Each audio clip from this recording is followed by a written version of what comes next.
Good morning. Welcome to my studio. My name is Michael Markowsky, and once again today we're going to attempt to recreate another painting by another one of my favorite artists.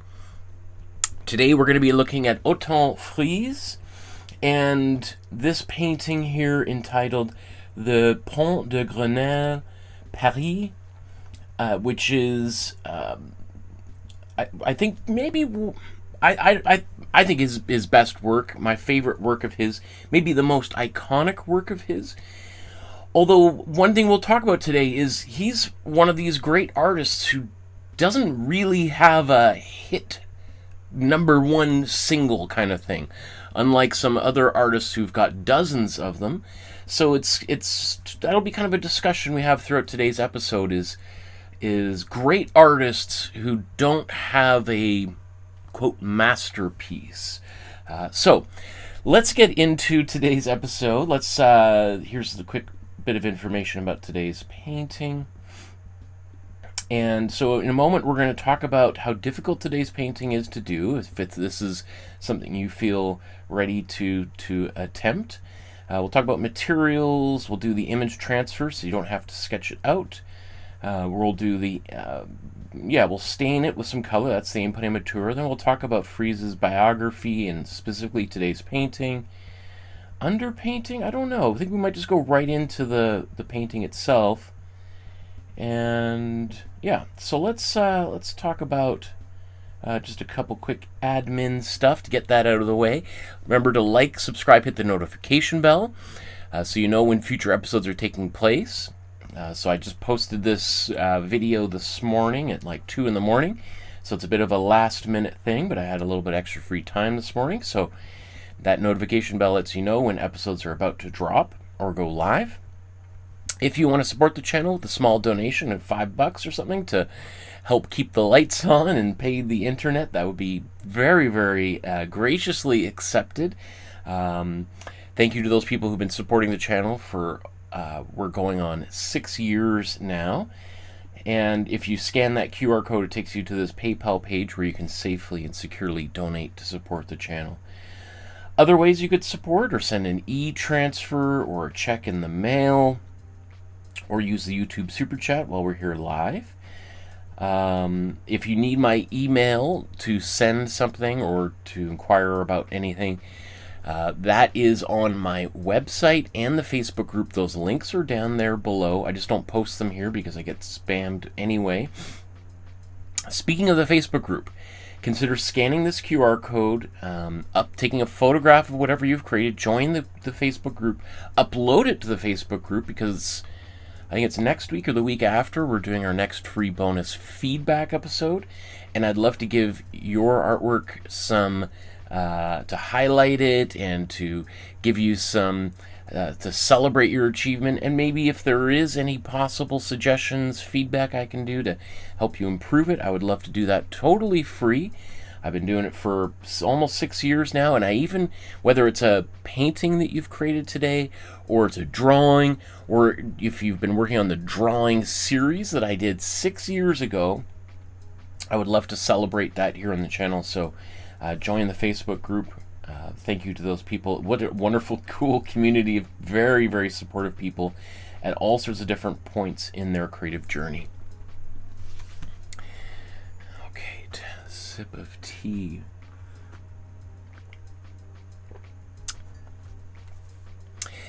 Let's talk now about the scale of complexity. So, how difficult is today's painting? Is this something that you might be able to paint today? So the scale goes from beginner to novice, intermediate, advanced, and master. A beginner, someone who's never painted before, never seen me before, has no idea what any of this stuff we're about to talk about is. A novice is someone who's maybe watched a couple episodes, done the color wheel episode, and understands when I talk about color temperature and warm and cool colors, is a little bit familiar with that. Maybe doesn't quite understand it, but it's like, okay, I trust you that you know what you're talking about. Intermediate is somebody who probably now understands what I'm talking about and kind of gets it and feels a little bit more confident and is maybe starting to create some of their own artwork besides what we do in class, finding your own imagery and subject matter that you want to pursue. Advanced is an artist who's kind of doing it. This would be a professional artist at this point, probably, or semi-pro, making artworks, maybe not necessarily to sell, but is giving them away to friends and family, and is maybe considering a next step, maybe thinking about going to art school and beyond, exhibiting artwork. And then a master would be someone like Othon himself, and any of the other 300, 400 plus great masters that we've looked at so far throughout the past 6 years. I'm going to say today's episode is a novice level painting, and that's no disrespect to Friesz's artwork and the specific painting. It's just that I think if you're a novice painter, this could be a good entryway to doing some little bit more expressive, expressionist, impressionist, post-impressionist, fauvist brushwork. We'll talk about all of that in today's episode. I think if you're intermediate, advanced, or master, you'll have no problem. But if you're a beginner, you might feel like, oh, this was a little bit more difficult than I expected. Now, let's talk about materials. So I've done a whole hour-and-a-half long episode going into great depth about what we're just about to talk about, so I'm just going to summarize it. There is an entire PDF document that you can download. You can scan this QR code. You don't have to give me your email. You don't have to go through any paywall. It's totally free, totally anonymous. I will have no idea, Mr. President, if you've gone there because you want to learn how to paint. It's just between, well, it's not between us at all. It's totally anonymous. So you can scan that QR code, print it out at your local print shop or your LaserJet inkjet printer at home. Okay, so we are about to make a painting on a 9x12 sized canvas board or canvas panel. I have gessoed these. They come gessoed, but I put an extra layer of gesso. We'll talk about that a little bit later here. And I'm about to use some acrylic paint. After all, this is an acrylic painting class. Other materials, well, I did put some gesso and sanded it down. I did do that, but I don't think we'll need any of that other stuff. I put this slide in here to remind myself to have some rags that can get paint on them, easily available within arm's reach, because if you don't have them ready, you're guaranteed to have a terrible spill. Now, the method that I'm going to use to paint today's painting is called the split primary palette. And I didn't invent this method of painting, but I am on a mission to popularize it because I think every elementary school kid should learn this, you know, the week after they learn how to the alphabet. Because I think it just makes the whole painting process, color making process so much more intuitive and easy, and as it makes it easier just to get started painting. So what we've done here, the split primary palette means we take our so-called 3 primary colors and we split them in half into our hot and cool components.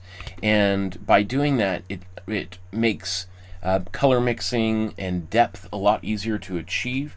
So you can see, to do this, all we really need is 8 tubes of paint, and really, you don't really need black. I've got a tube of black paint here that I've had for 6 years. Still has enough left for another maybe 3 years of painting. So the importance of color temperature is that it emphasizes, it emphasizes the illusion of depth within a painting. So warm colors will appear to advance towards the viewer while cool colors appear to recede. And that's just the way that our eyes perceive color. And so that makes the mixing of colors so much easier, because all you have to ask yourself is, where is the color that I'm trying to paint? Is it in the foreground? And if so, it's going to be a warm color. Or is it in the background? It's going to be a cool color. Usually, although artists around the time that Friesz is painting are starting to play with these concepts and sometimes invert them or ignore them entirely. But I think to be able to do what Friesz and his friends are doing, I think you need to have you need to learn the rules before you break them, kind of thing, right? So I'm about to use this Amsterdam acrylic.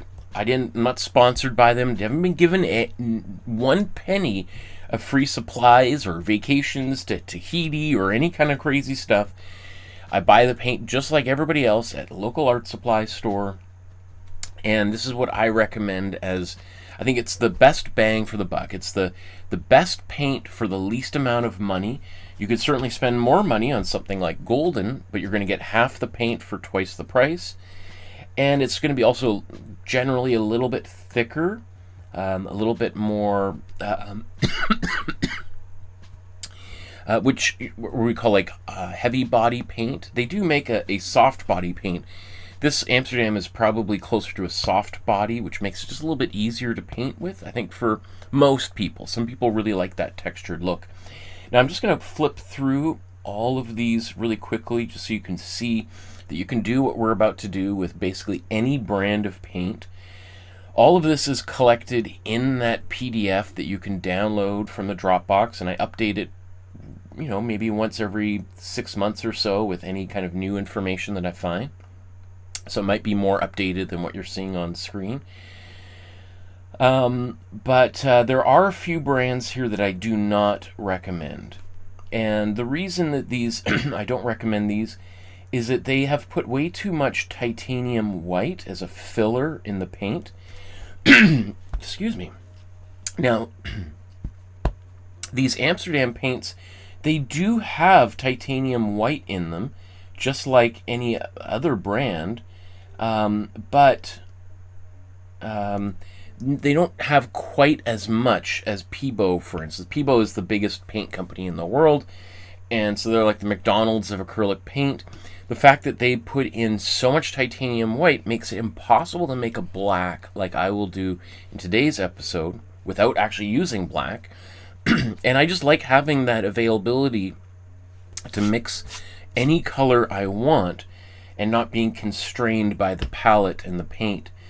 Because if you try to mix your own black with Peebo, it's going to turn into kind of a gray, not even a dark gray, and that can be super frustrating. So all your paints are going to have a very pastel look, which I suppose if you're painting some Impressionist paintings, which have a little bit more white mixed in anyway, that was just the technique, the style of those paintings, then these are going to be fine.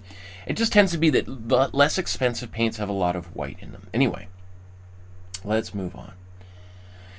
So our first step is to do the image transfer. Now you could watch my free drawing course here on YouTube. It's got millions of views. It's the most popular thing I've ever done. But if we just want to get painting, we want to focus on color, then what you can do is you can download the image from the Dropbox. Let me just show you kind of what this looks like. So there's the original painting. And then here's the outline that I did on my iPad Pro using the Procreate app. You can download this onto your desktop and then print it out. I'll show you where to find that. Shout out to the Facebook page. So if you scan that QR code for the Dropbox folder, and it's also one of the first links in the description below, you'll see that here's the supply guide at the very top there. There's the black and white and color version of that document. You'll see folders for the color wheel, color temperature, value scale, and then another 400 folders from artists around the world. There's Bertha Morisot, Bob Kane, Bill Finger, who created Batman, Edouard Manet, Edvard Munch, we did just last week. What else? George Bellows, Henri Rousseau. Oh, we haven't done that one yet, but that's coming up in the next few weeks. Lauren Harris, Othon Redon, Othon Friesz, right there. So you'll see that there's two versions of the outline, a JPEG and a PDF. And then there's also two versions of the original painting. So here's the outline, and then there's the original painting. And then I did a version there that's just brightened up a little bit easier, so we can see a little bit of the detail in some of those darker areas.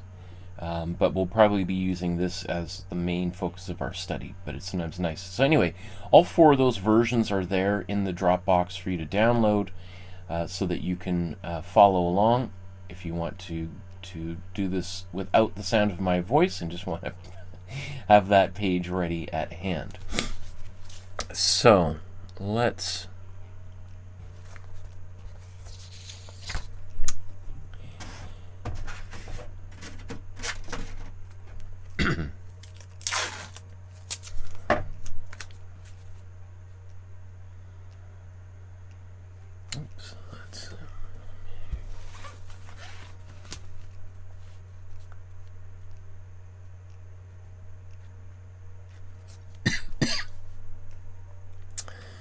I don't like the sound of that cough coming on.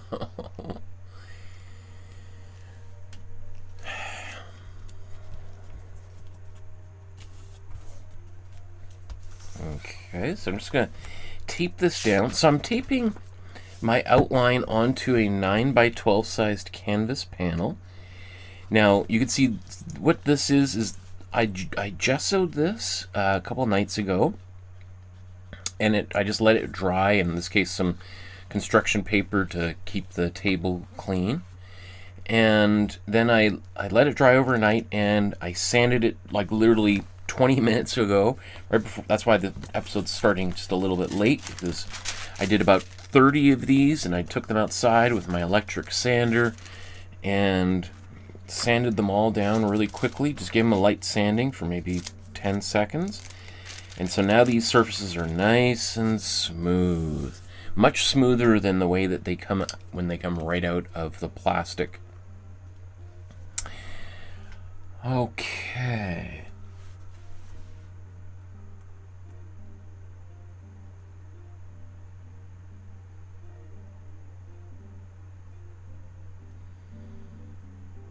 It's weird. What's going on?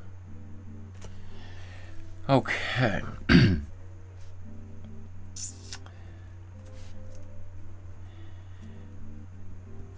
We'll talk about the story behind today's painting and the style of today's painting, because this is a pretty interesting case of an artist kind of right between styles, right about to make a major shift in their artwork. And so there's a number of different ways that we can approach today's painting.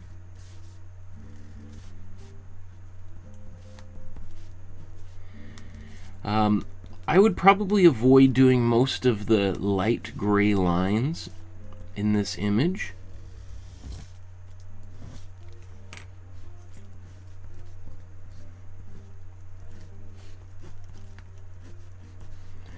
I'm also not going to write the signature. I might do it later on, but we'll see.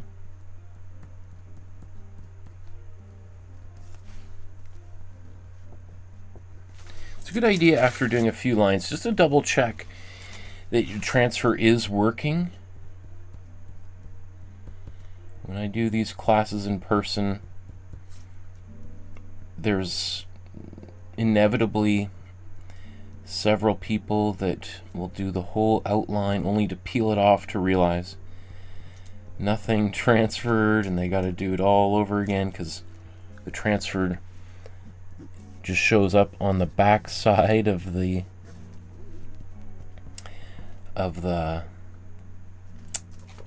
outline here.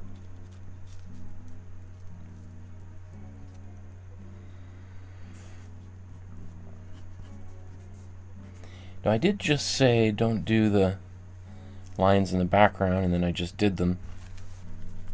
I guess I just wanted a little bit of detail there. I'm going to cover this whole thing up with paint, so I'm not worried about these lines showing through it all. If anything, if I see those lines showing through, it means maybe I need to be a little bit more adventurous with my paint and apply a little bit thicker brush strokes to cover them up.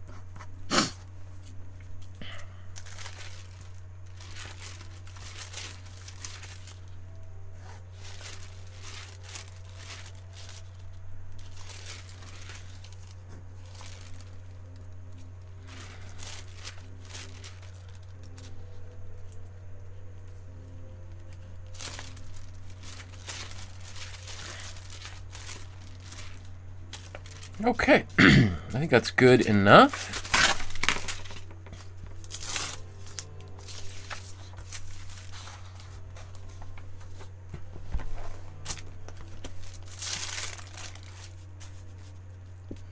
I keep thinking something's wrong with the stream because there's no comments. Usually by this point the chat's got like 20 to 50 comments in there. So I'm like, look at no comments at all yet? That's interesting. Maybe everyone is having dinner or just waking up. And okay.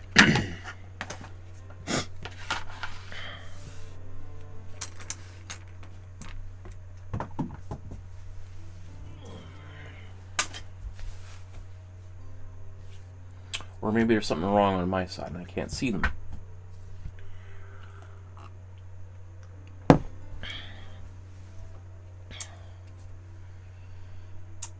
There's Katie, says, hello Michael, just checking in. I love this picture. Me too, I love this painting. It's definitely also one that I thought probably a bunch of people would like to make this painting too. Who doesn't love a painting of Paris and the Eiffel Tower and the Seine River? Okay.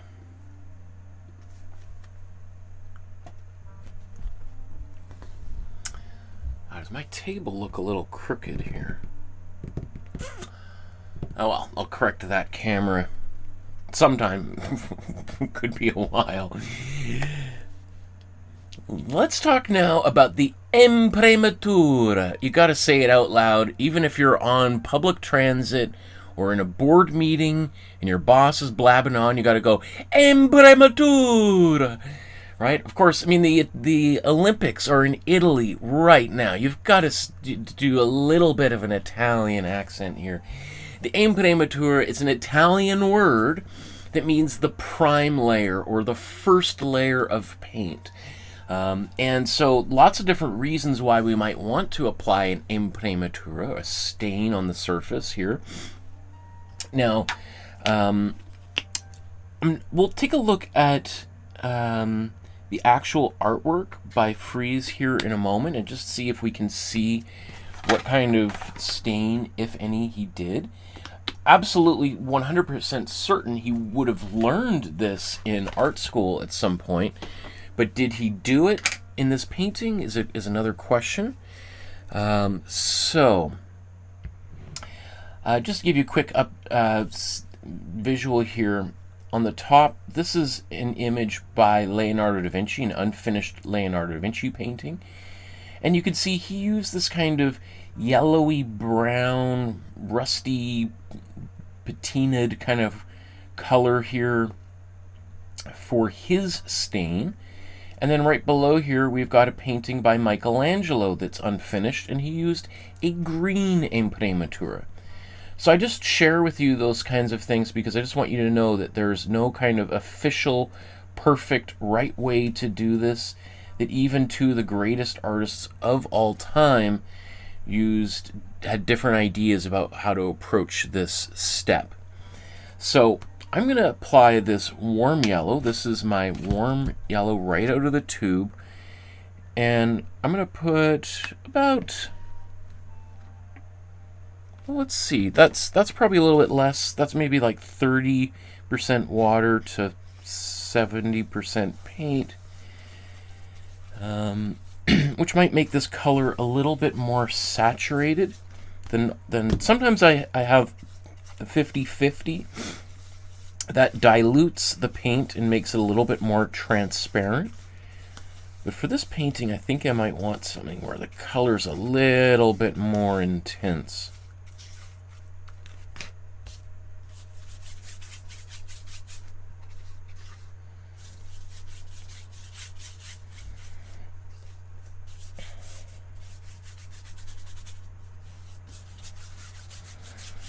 So technically what we're doing here is staining the surface as opposed to painting the surface. And anyone who's ever refinished old furniture and stained it, maybe sanded off the paint to get at the wood grain, understands what a stain is. A stain does not hide the surface.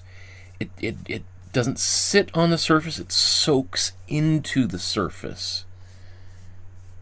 And the idea, so what we're doing here is we want this paint to soak into the gesso and get into every little nook and cranny here, so that if there is gaps between the colors in my painting, instead of there being white canvas showing through, it'll be yellow canvas. Or green, like Michelangelo might have done, or did do, or would do if he was painting today's painting. So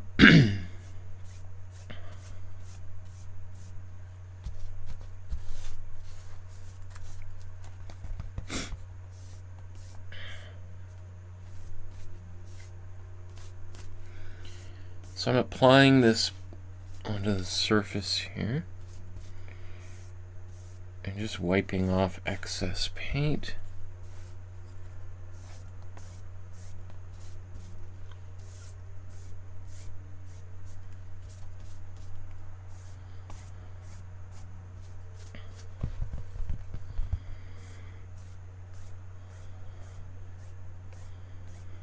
And then I'm going back and forth, vertical, horizontal, this kind of X pattern, grid pattern. And that helps get rid of those brush strokes, but again, also helps it get into all of the paint. I can go back and forth, left to right, right to left, and all that kind of stuff, but I think that's pretty good. It doesn't, I don't have to worry about this being perfect. The main thing is I just want to try to avoid any texture that might build up, and that's one reason why we might put water in there, is the water is going to help make the paint self-level so that we have less likelihood of texture being built up. Now I'm just cleaning my brush off here onto a rag.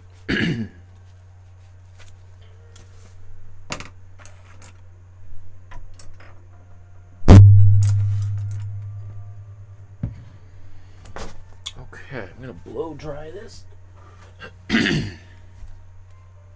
Just going to mute the microphone for a moment.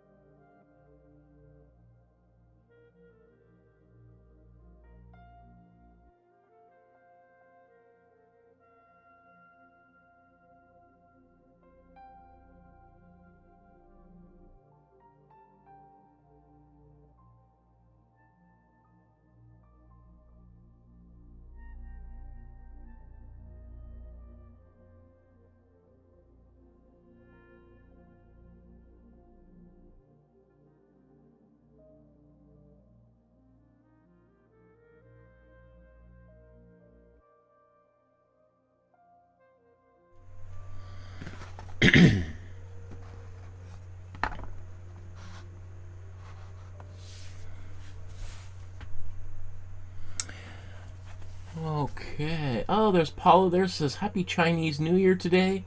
Year of the Horse. I forgot about that. I was going to look into that. Interesting. Okay, maybe. I don't know if I'll have time to squeeze a Chinese New Year painting in, but we'll see. Colin says, looking forward to the live painting session. Awesome. Thanks for joining me, Colin. Jean says, "Hi Michael, could you let us watch you prepare an outline in Procreate sometime from start to finish? I can't seem to get to the end of the process. The layers confuse me." Interesting. Good idea. Okay. Sure. Yeah. Today's would have been a good one because it's pretty simple and straightforward. Some of them take hours and hours to do, but yeah, that's a great idea. I have to think about how to do that. Barbara says, "Hello again, another fabulous painting underway. Yay!" Awesome. Good to see you, Barbara. Okay, maybe just before I move on, I'm just going to take a look at the painting and just see if perhaps I want to put another color over top of this. So, let's zoom in and see if we can, in fact, see the raw canvas anywhere under here.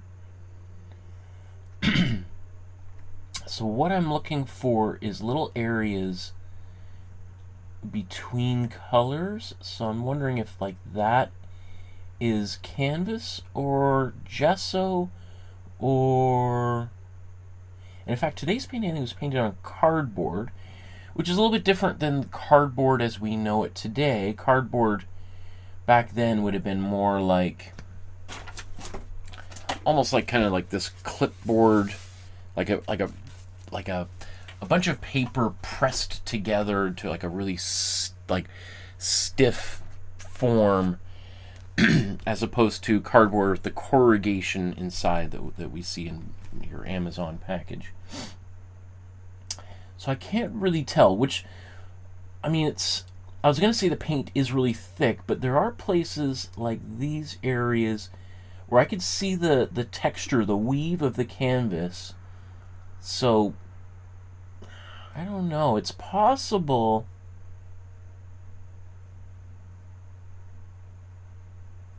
It's really hard to say. Having said that,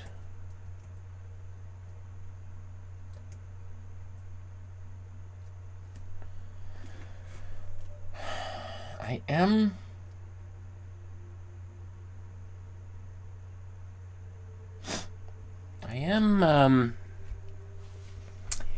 debating about lightening this surface up a bit.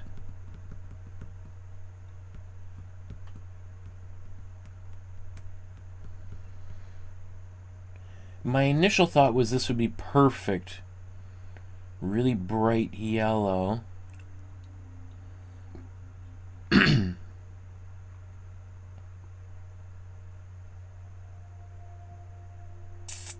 Gosh. Oh, I'm overthinking it. Am I probably overthinking it?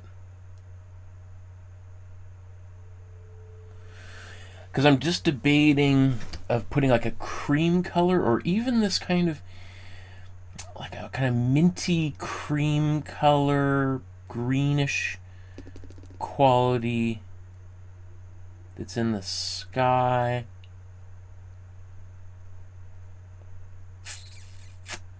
It's really hard to say. I mean, I don't think he would have used a yellow like this. That would be my first. I would say he is probably using a bit of a an off-white. I think. I'm also contemplating this could be kind of a grayish kind of white. You know what? I'm gonna fully embrace my Imprimatura and leave it bright yellow like this. Yeah, I'm gonna just embrace it. Let's go with that. Barbara says, "I just bought myself a big tub of gesso. I have no canvases prepared at the moment, so that's a job for tomorrow." Awesome. There's nothing like I've got a number of big jugs of gesso here ready to go. There is, it's something kind of like the way that I do gesso these canvases is like, so for instance, here's another set that I haven't, but So these are these Fix Smith canvases. I like these a lot. You get them for like 24, I think, or 12 for $24 Canadian. So that's like just over a buck American, $1.50 American, which is better. They're higher. They're better quality than the ones you can get for $1, and yet they're like 5 times the quality for not even double the price than you might get from the dollar store. Anyway, I take them out of the plastic, and then I put some gesso on them, and I have like a whole assembly line. I put a whole bunch of newspaper down, or craft paper, all over the house, and then I just gesso dozens of these at a time, and I end up having stacks of these. And then that's what I was doing this morning. I just took them all outside, all like 50 of them, and was sanding them all down. There's just something nice about that repetitive assembly kind of line approach there. So good luck on getting all those ready, Barbara. Okay, I think, yeah, let's just jump to the next step here.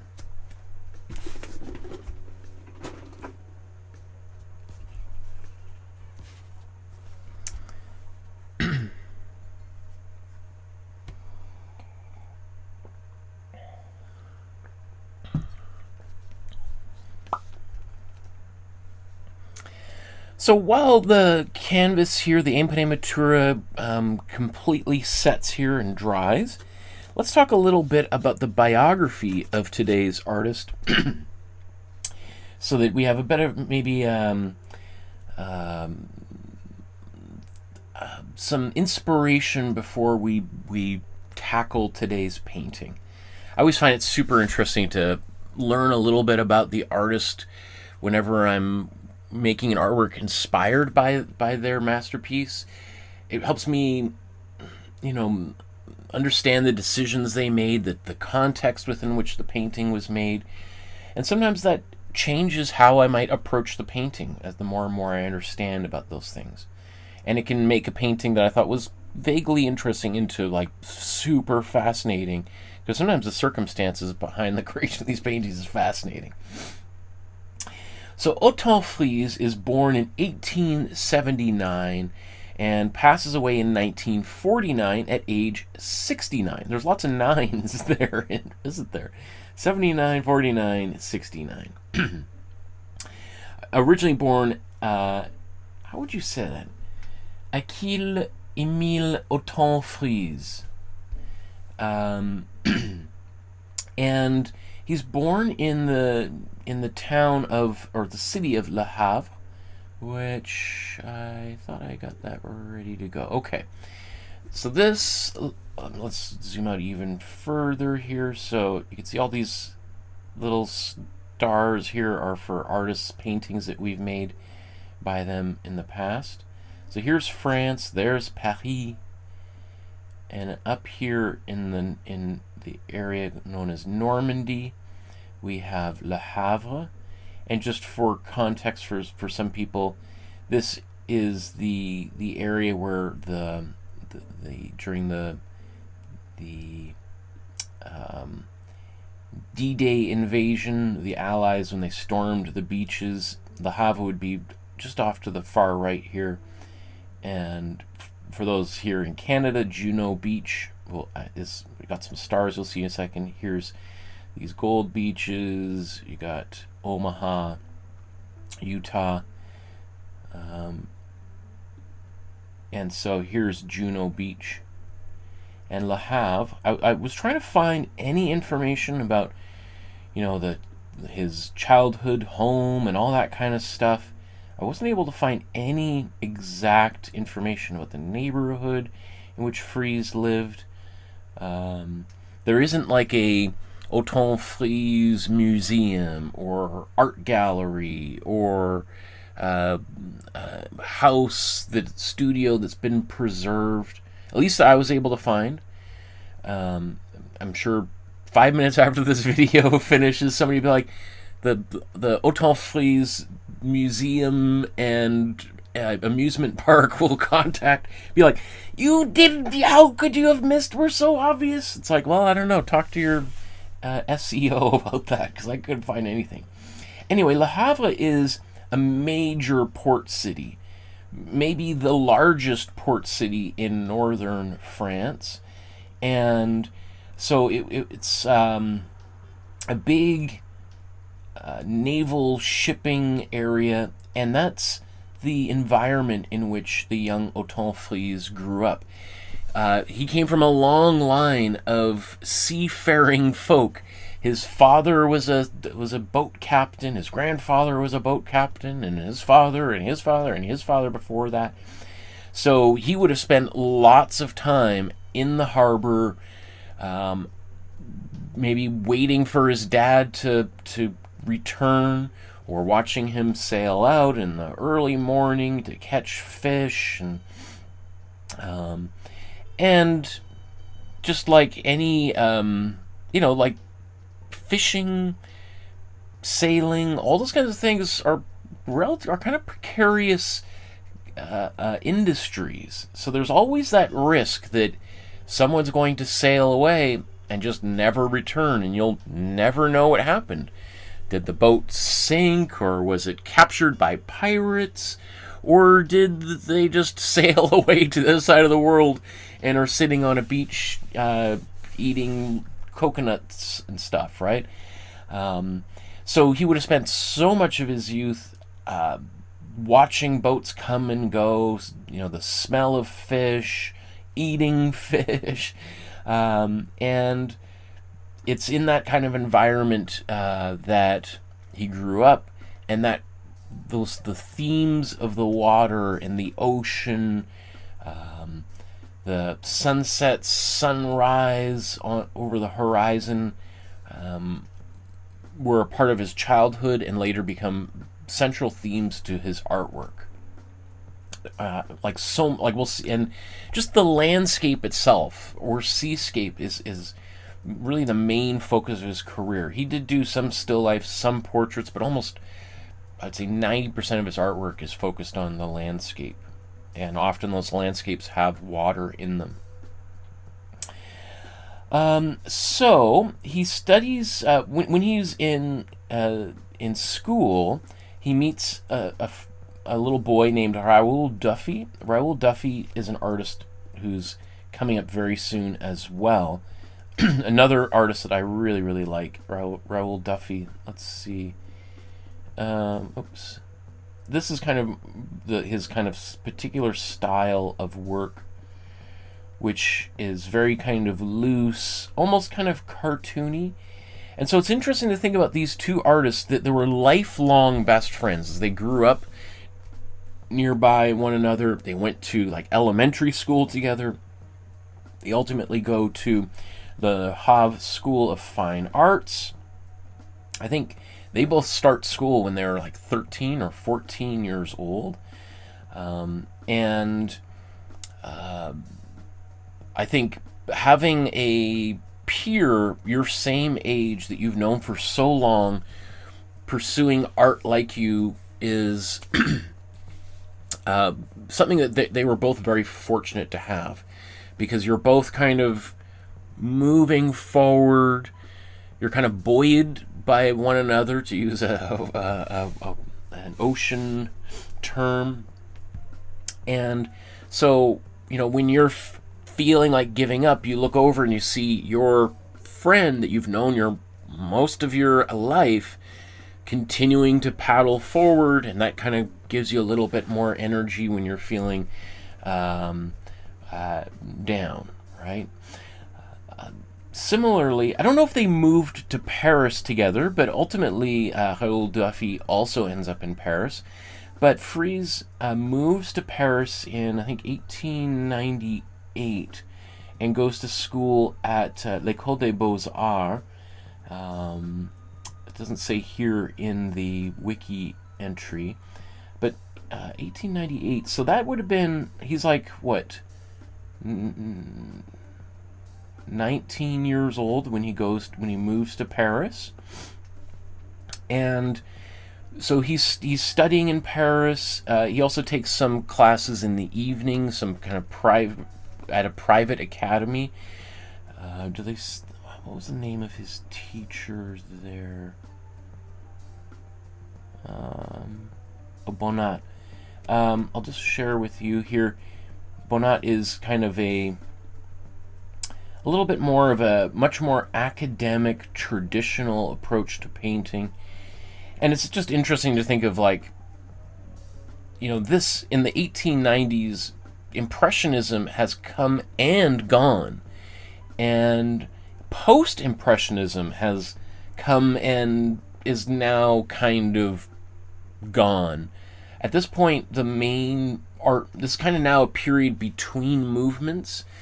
Maybe the biggest movement at the time in Paris would have been Les Nabis. And we've looked at a couple of Les Nabis artists, Pierre Bonnard being the most well known. So it's just interesting to think, like, at the time that he's studying, Friesz is studying in Paris, this is his teacher, who is definitely not following the major trends of the time. Is from a previous generation that is the Impressionists and Post-Impressionists, Les Nabis painters were all rejecting. So I just think it's fascinating. So he's studying with a teacher like this, and yet when he goes to the art galleries and or hangs out with his friends, they're all talking about Vincent van Gogh and Paul Gauguin, and they might not even be big fans of the Impressionist painters, because they're just like, so his teacher is sort of like a couple decades behind the times. And unlike, and I think it's interesting, just to, the reason I'm just focusing on this is because we'll see that later on in Othon Friesz's life, he kind of comes full circle back towards more classical work. Not quite in the academic classical work of Bonnat, his teacher, but definitely embraces many of the things his teacher had showed him. And I wouldn't say quite rejects Fauvism, but definitely moves away from that movement. Okay, so speaking of which, maybe let's, before I go focus too much more on the rest of his biography, let's...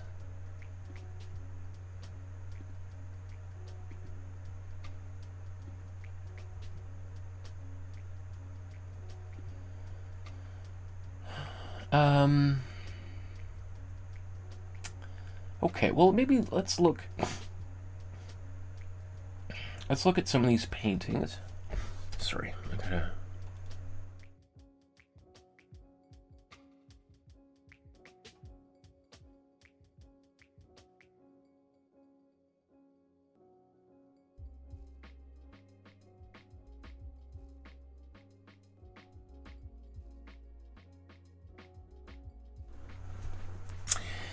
a sudden buildup of phlegm in there, which I'm sure you want to know all about.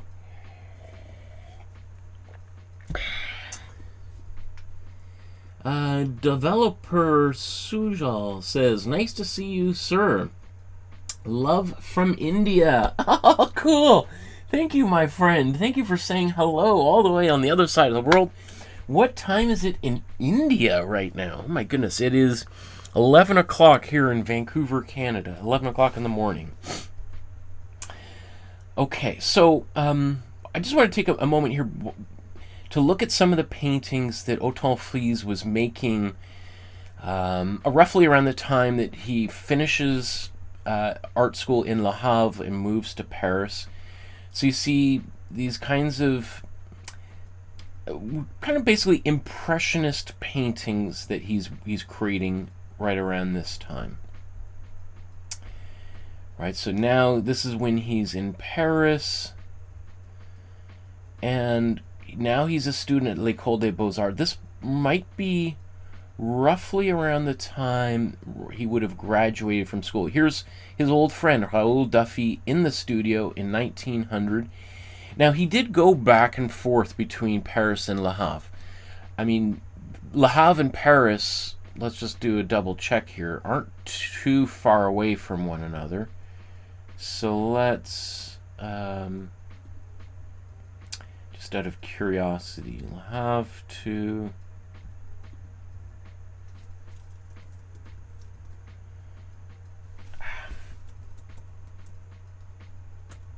Ah.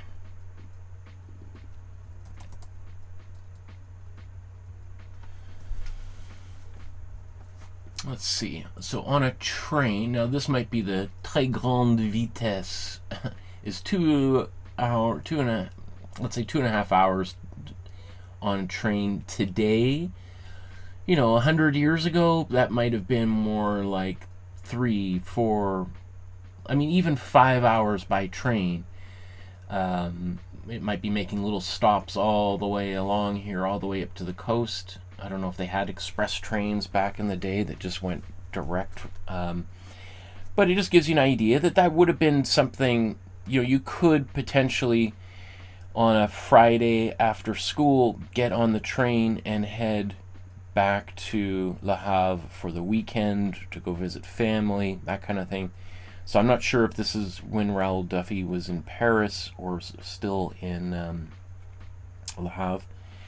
You can see the style starting to evolve here. 1901, you can see the colors are starting to get more and more intense and start to become a little bit decoupled from reality. So, so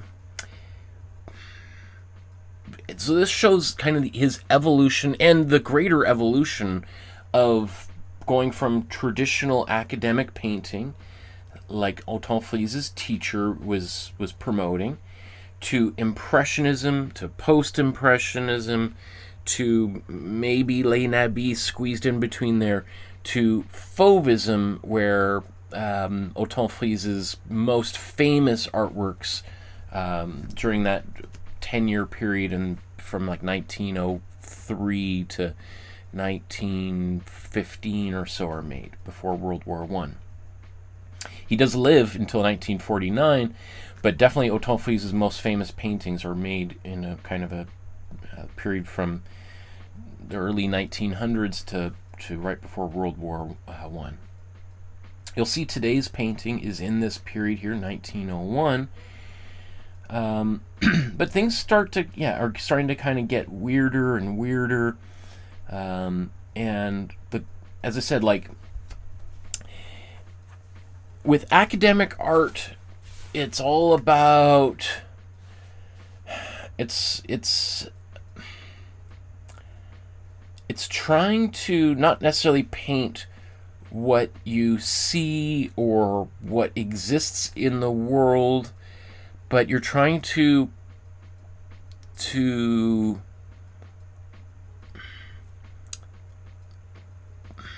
paint the world kind of in a bit of an idealized form, making it a little bit better than it might actually be, because it's all about trying to capture the essence of God's beautiful world. The you know, there's definitely a religious component to all of that, about seeing the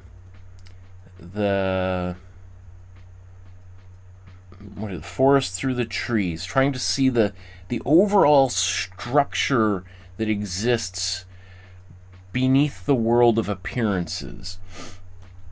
The Impressionists were more along the lines of like, screw what, you know, Leonardo da Vinci wanted, and he's kind of like the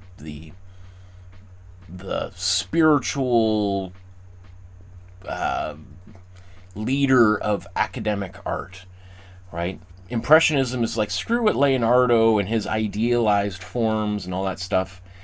Let's try to paint what we actually see. We're going to take our canvas, we're going to go outside, we're going to paint the sky and the mountains, we're going to try to get those colors into our paintings. Post-Impressionism is like, okay, I see kind of like a blue sky and green hills. Well, I'm going to take my colors and start dialing them up. And instead of just kind of trying to mix like a light blue in the sky, let's go full on, intense, saturated blue. Think of Vincent van Gogh as a post-impressionist painter. So we're not trying to accurately replicate the colors. We're trying to amplify those colors, really bring them out, make those paintings just like vibrate almost psychedelically with intense color. And so that's kind of that's the period in which this artwork, today's artwork, is made. And so let's just take a look. So this is today's painting here. But it's interesting that he makes this painting a year later, and you can see it's like, whoa, it's almost like a different person made this painting. So this is a painting that is made after he paints today's painting. And they look like two different artists. Today's painting looks wild and expressive, super and saturated, bright color, expressive brushstrokes. I mean, the forms are barely discernible. Like, while I was trying to do the outline here, I'm like, I don't know where the edges of any of these things are, or even necessarily what I'm looking at. It's all kind of disintegrating into this impression of a space. Whereas we look at a painting like this, yes, it's impressionist, whereas today's painting is a bit more post-impressionist. So what I really see here is an artist is kind of going back and forth, kind of, you know, 1 foot in either direction. It's kind of like, because, you know, he's 20 years old. He's like 22, something around that, when he makes today's painting. So he's still a young man trying to figure out which direction do I want to go in. And both of them are kind of different directions than the direction his teacher. His teacher says, go that way. And he's like, yeah, I'm going to go this way or this way. Yeah, screw that way. These are kind of the two dominant styles of the day. Which way do I go? And so it's worth kind of, I mean, so then let's continue here looking at the work that he starts making starting around like 1903, where this is when he starts to really go full on into the next movement, which is Fauvism. So, you know, I talked about classical art, Impressionism, Post-Impressionism.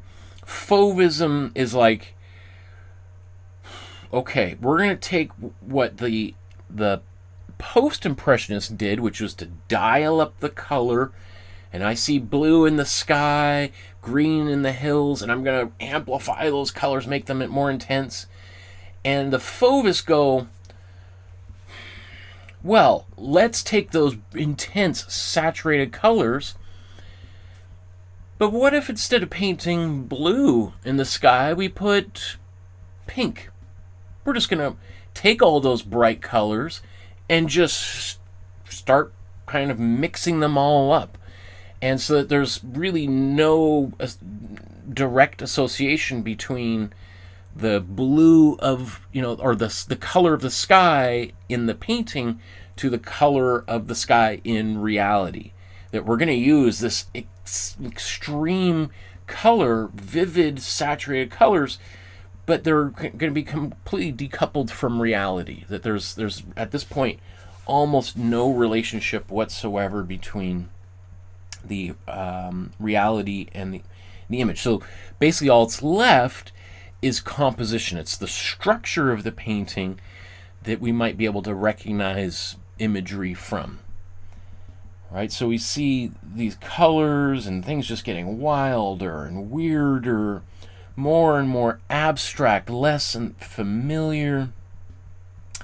And that's, of course, how the term Fauvism comes. The name of this movement was originally a derisive term invented by a critic to ridicule these artists.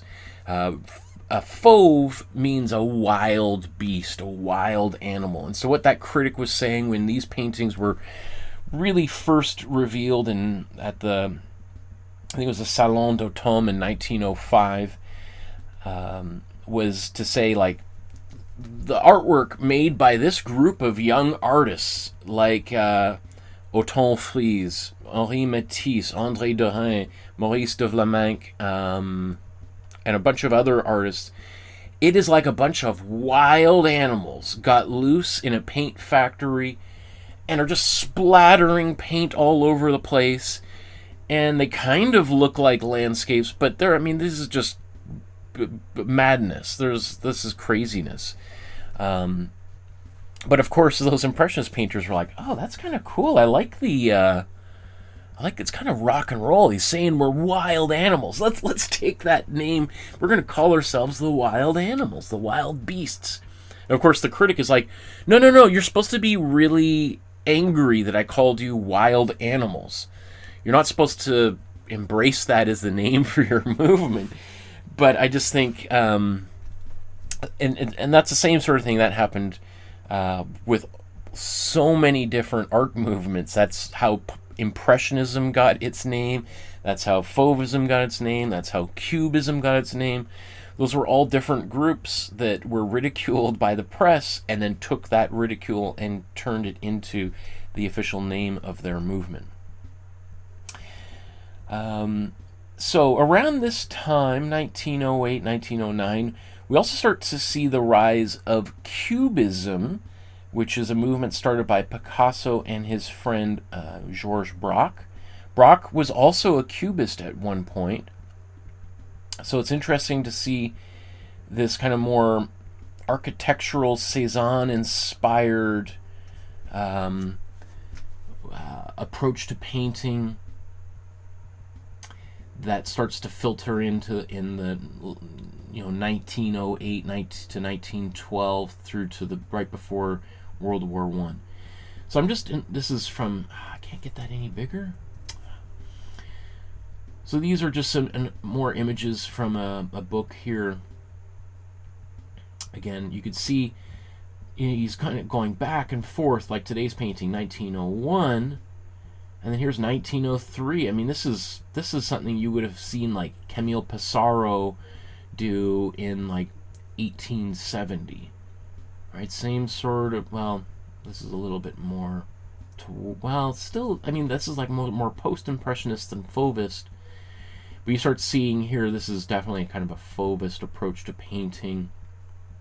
These colors almost have no relationship whatsoever to reality.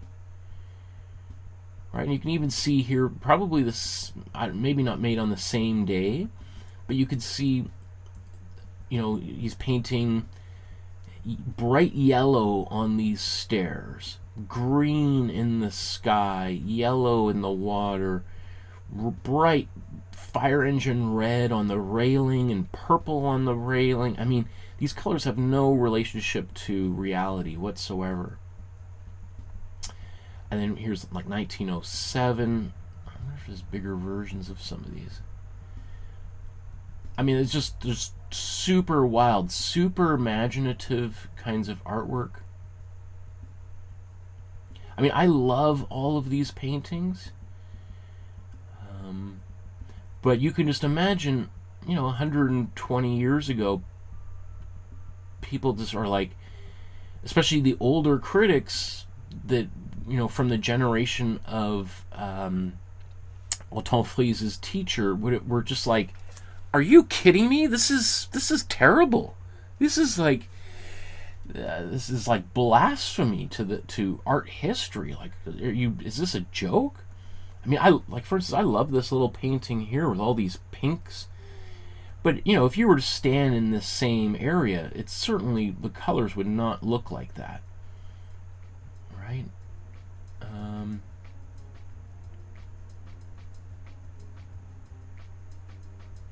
Now, I find super interesting about Othon Friesz is, the vast majority of the work that you can find of his online focuses on this period between 1901 to 1914. So he enlists, I think he's enlisted. I don't think he's drafted, but he goes into the French army during World War I. He doesn't see any combat, unlike his good friend.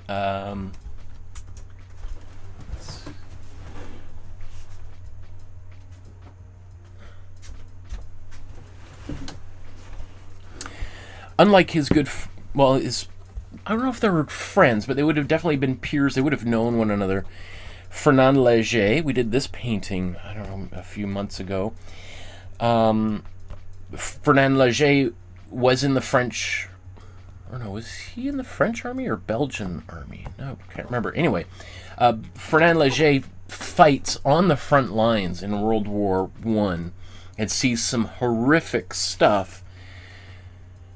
Othon Friesz mostly serves in the kind of the rear areas, doing kind of like helping with supplies, transportation, and all that stuff. So didn't have that direct combat experience as far as I was able to find. So was maybe not as directly touched by the horrors of World War I, but I don't think there was any escaping the overwhelming horror of the war, even if you weren't right on the front lines to experience it. I mean, you would have seen the caravans of corpses returning from the front, and seeing men in military hospitals missing limbs and jaws, and in the most horrific possible state imaginable. But I think that experience of World War I affected him like it did lots of other artists. And so that leads to his work kind of changes after World War I. It becomes much more conservative, and he starts kind of returning back towards his more kind of classical roots that he learned while he was in art school. Now, there's very little of those artworks from 1919 to 1949, right? I mean, the last 30 years of his career, he was painting. He became a fairly well-known art teacher in Paris. Was still exhibiting. I mean, he was awarded the French Legion of Honor, which is like really one of the highest accolades you can get in French society. So he goes on to become kind of like this towering figure in the interwar French culture. And yet one of the things that's kind of interesting is virtually none of those artworks are even known or exhibited or featured online anyway. I was trying to find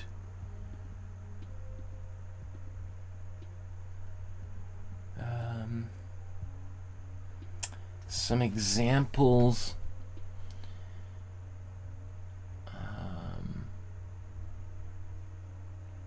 Of his work. So some of these they're not really organized by date, but I just thought it would be kind of interesting. One of the things he does get into is printmaking, and does a lot of these lithographs, etchings. And you can see these big sets that are available at these auction houses.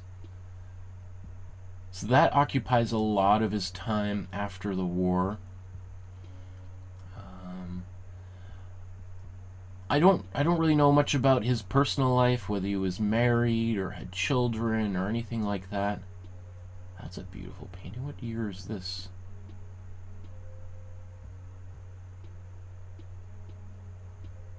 It doesn't say. I would say that does seem. That's hard to pinpoint that. Wow, that's a beautiful drawing. I love that.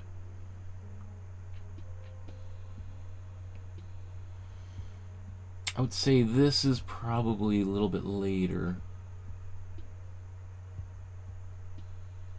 post-war. That's got to be post-war too.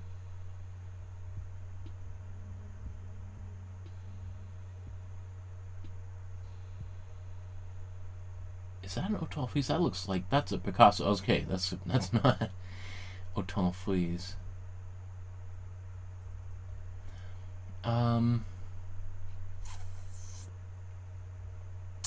But essentially, I do want to mention he becomes kind of there is a movement that occurs after World War I. There's really kind of two main reactions to World War I within the European art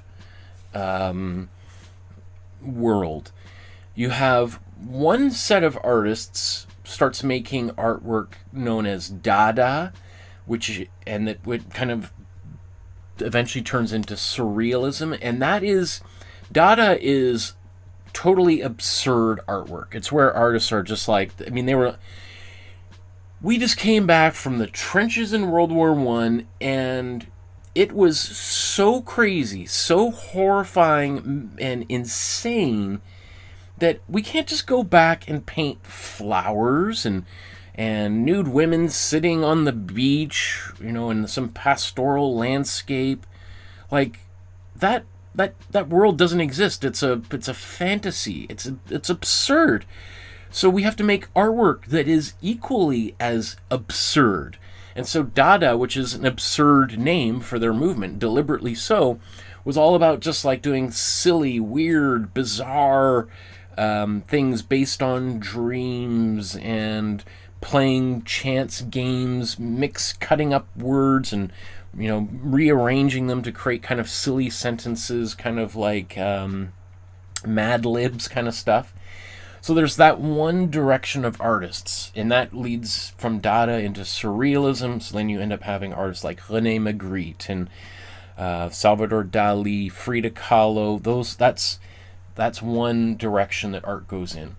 Maybe the one that is less well known is this movement called the Return to Order, or as it's in French, le Retour à l'Ordre, which was kind of the opposite. It's a whole bunch of artists who are just like, whoa, World War I, that was insane. That was crazy.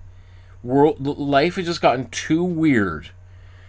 We need to take a step back and go back to some semblance of order, where, you know, let's look back at great art from the past.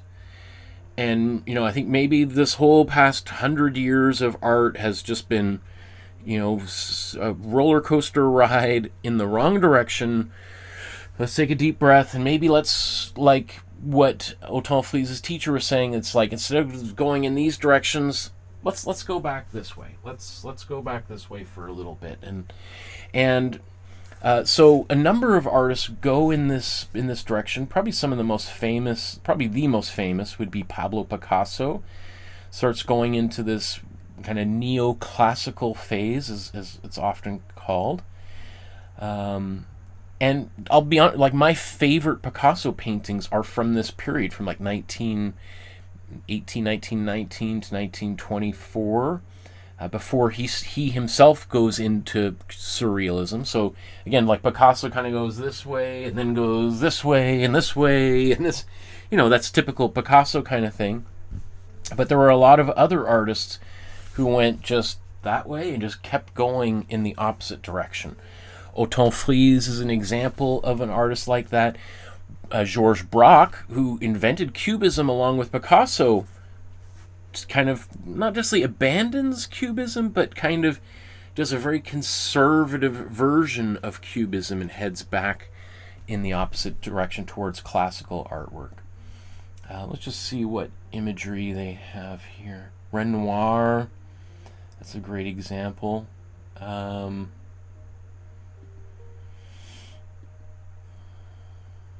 We'll talk about Le Corbusier here in a moment. Derain, yeah, a little bit. Derain was another Fauvist painter. So Le Corbusier and Amédée Ozophant form a movement called Purism. And so this is kind of like Cubism, but it's kind of a it's a calmer, more ordered Cubism. It's not so wild, not so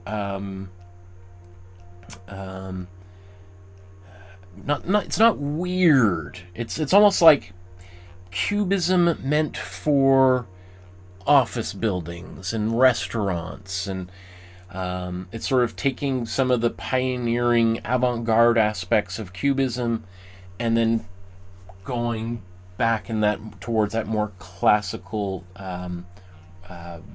direction, right? And in fact, we would even, I wouldn't say Fernand Léger was a purist painter, but this idea of kind of making Cubism maybe more palatable for the masses, less avant-garde, is something that Fernand Léger, with his sort of so-called Tubist movement, follows along this kind of return to order. And so there is lots of information about all of this and those artists who were moving in this direction. Let me see.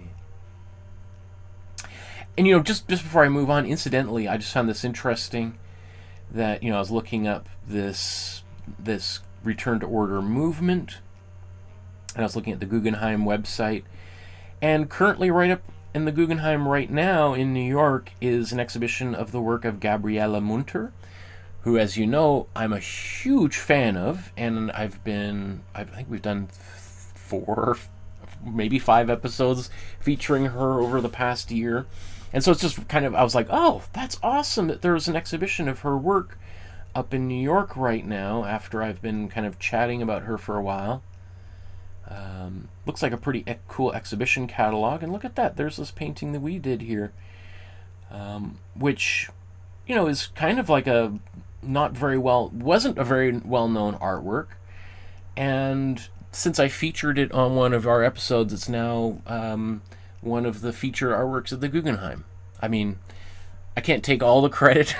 I'm just kidding.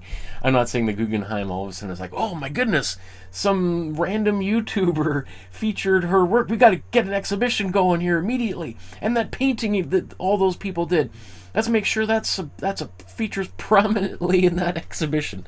I just think it's fascinating and long overdue that Gabriele Munter receives recognition, because I don't know, it's fascinating that when I was putting together those episodes on her, there was barely any information available, and then over the year that I've been doing more and more episodes focusing on her, more information starts to become available online as more people seem to take an interest in her.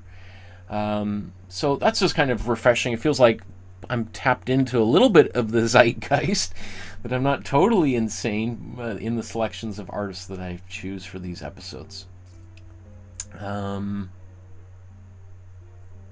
Okay, I'm gonna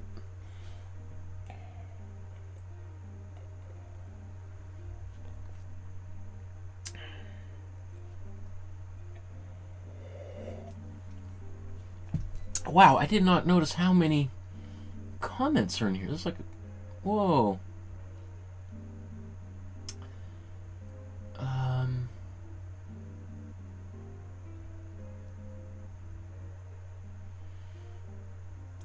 Ali says hi. Are you guys drawing daily? Barb says, I wish I could paint and draw every day. Unfortunately, life gets in the way. Once I get settled, I'll be back to every day. Ali says, I was going great with the classes until our internet got shut down in my country. I'm going to start keeping up with classes tonight. I'm still at the beginning. Oh, that's so cool. I'm sorry that you're kind of a little bit at the whims of the local politics and the internet that is kind of preventing you from joining those classes more regularly, but the fact that you are so determined to learn and grow is, that just shows the strength of the power of the human spirit to want to express feelings, ideas, and that you want to learn. That just, it fills me with such hope for humanity. That's so exciting. Thank you, my friend, for being a shining light in your community. And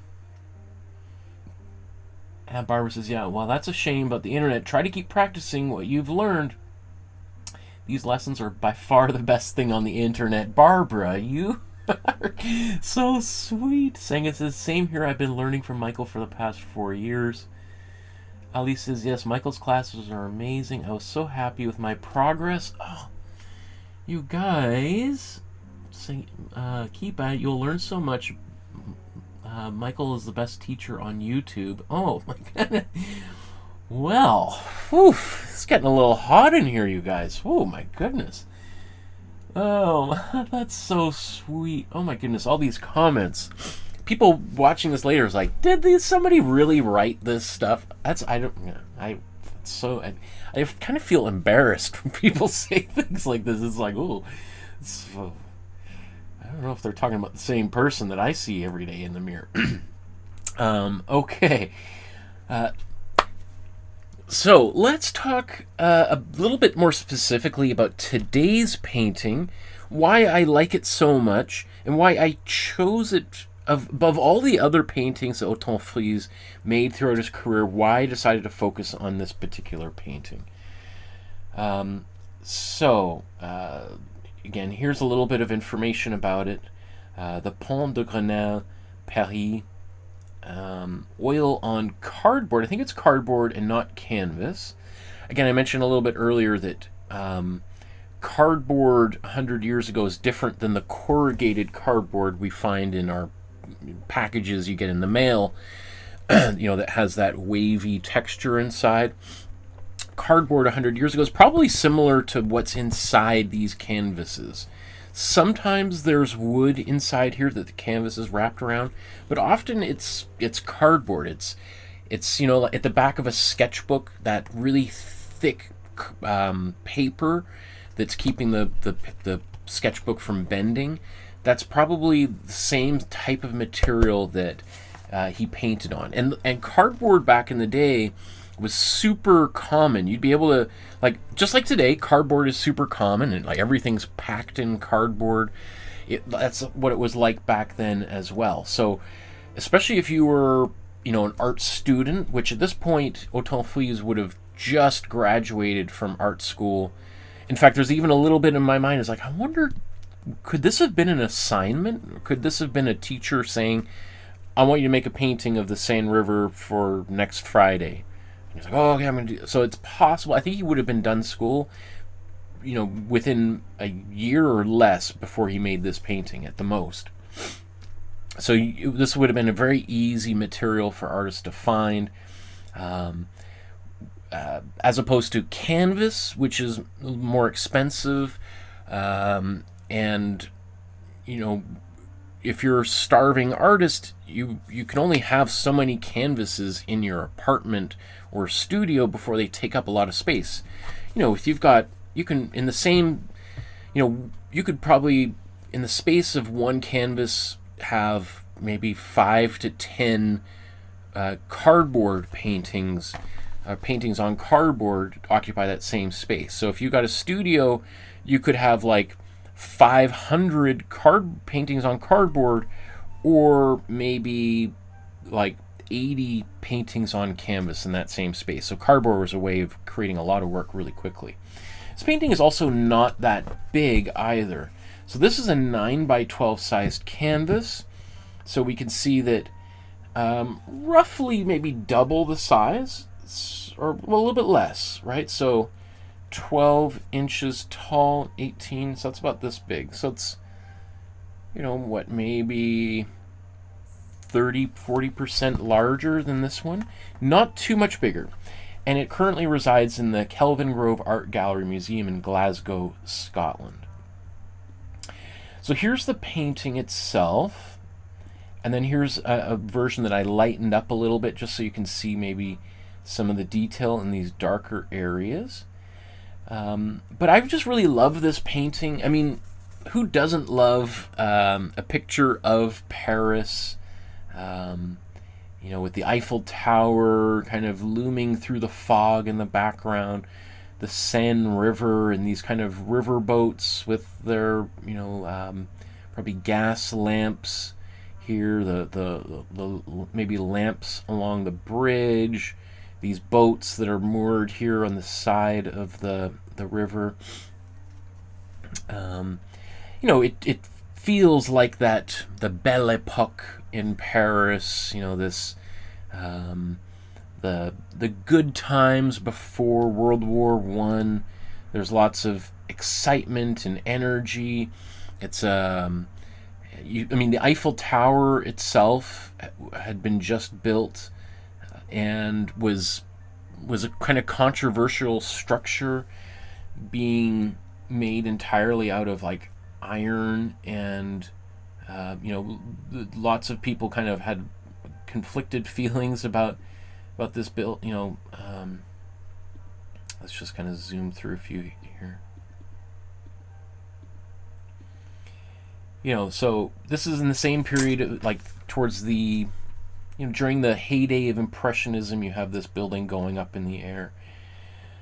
Was intended to be there just for maybe a year during the exposition, but was obviously kept up. So this towering structure that was much higher than any other building in Paris for a long time, really up until the 60s, until they built La Défense. So this building, the Eiffel Tower, and the Pont de Grenelle is very similar type of materials and structure. So it is a very, oh, there's no close-ups on that bridge. Okay, let's, but long story short, this is a very modern bridge. Let's see.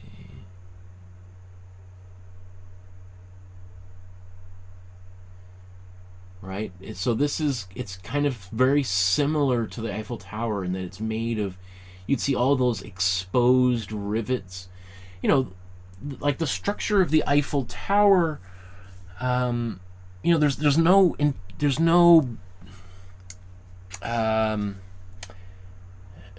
was never any attempt to hide the inner structure of the Eiffel Tower. It's just totally exposed. It's like the skeleton of a figure. There's no skin or muscle over top of it, which is what most buildings are, right? It's left all of that exposed on the surface. You know, it's similar to what is done 100 years later with the Centre Pompidou, where the Museum of Modern Art in Paris is, which is that kind of same sort of idea of just kind of inverting the structure, taking the insides, putting them on the outsides, all of that sort of plumbing, pipes and tubes and stuff going all over on the outside, which some people still to this day detest. But you know, you could see it's the precedent here is set with Eiffel Tower and the Pont de Grenelle. So most of this would have been covered up, but it's all left exposed, and so it feels very modern. So the idea of Othon Friesz to make this painting kind of shows, you know, this young 21-year-old artist. You know, he finds this very inspiring. He's making a painting of this ancient, or this brand new series of structures that are looming over the landscape. And again, I think it's just worth just kind of going back and saying, okay, so that's that painting. Here's the exact opposite of this, Le Pont Neuf, which is a really old bridge in Paris. And so this is a painting he makes 2 years after today's painting, right? So he's sort of vacillating between painting modern things and then old things in a more traditional style, new things and in a new style, old things and old, like, and back and forth. He can't make up his mind at this stage of his life. So I was trying to find like the point of view that he painted from. It's hard to say because obviously there's you know, things that have been built in this area. I think, is that, hold on.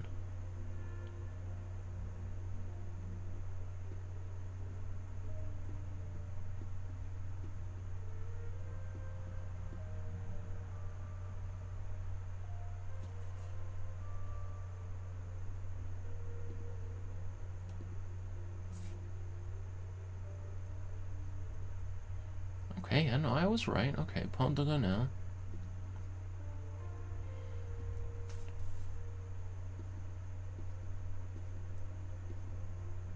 This looks like it's got a slightly different name these days.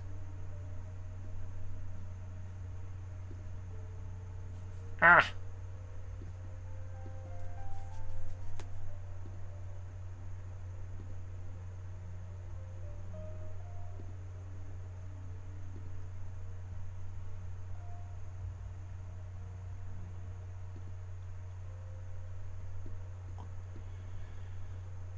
So just in terms of perspective, like, you know, maybe he's up on this right up here, you know, right alongside this on, I don't know, railing here. Obviously those big trees aren't in the way. Let's see if we can, yeah, you can see the bridge kind of hiding behind there. Can't really see it.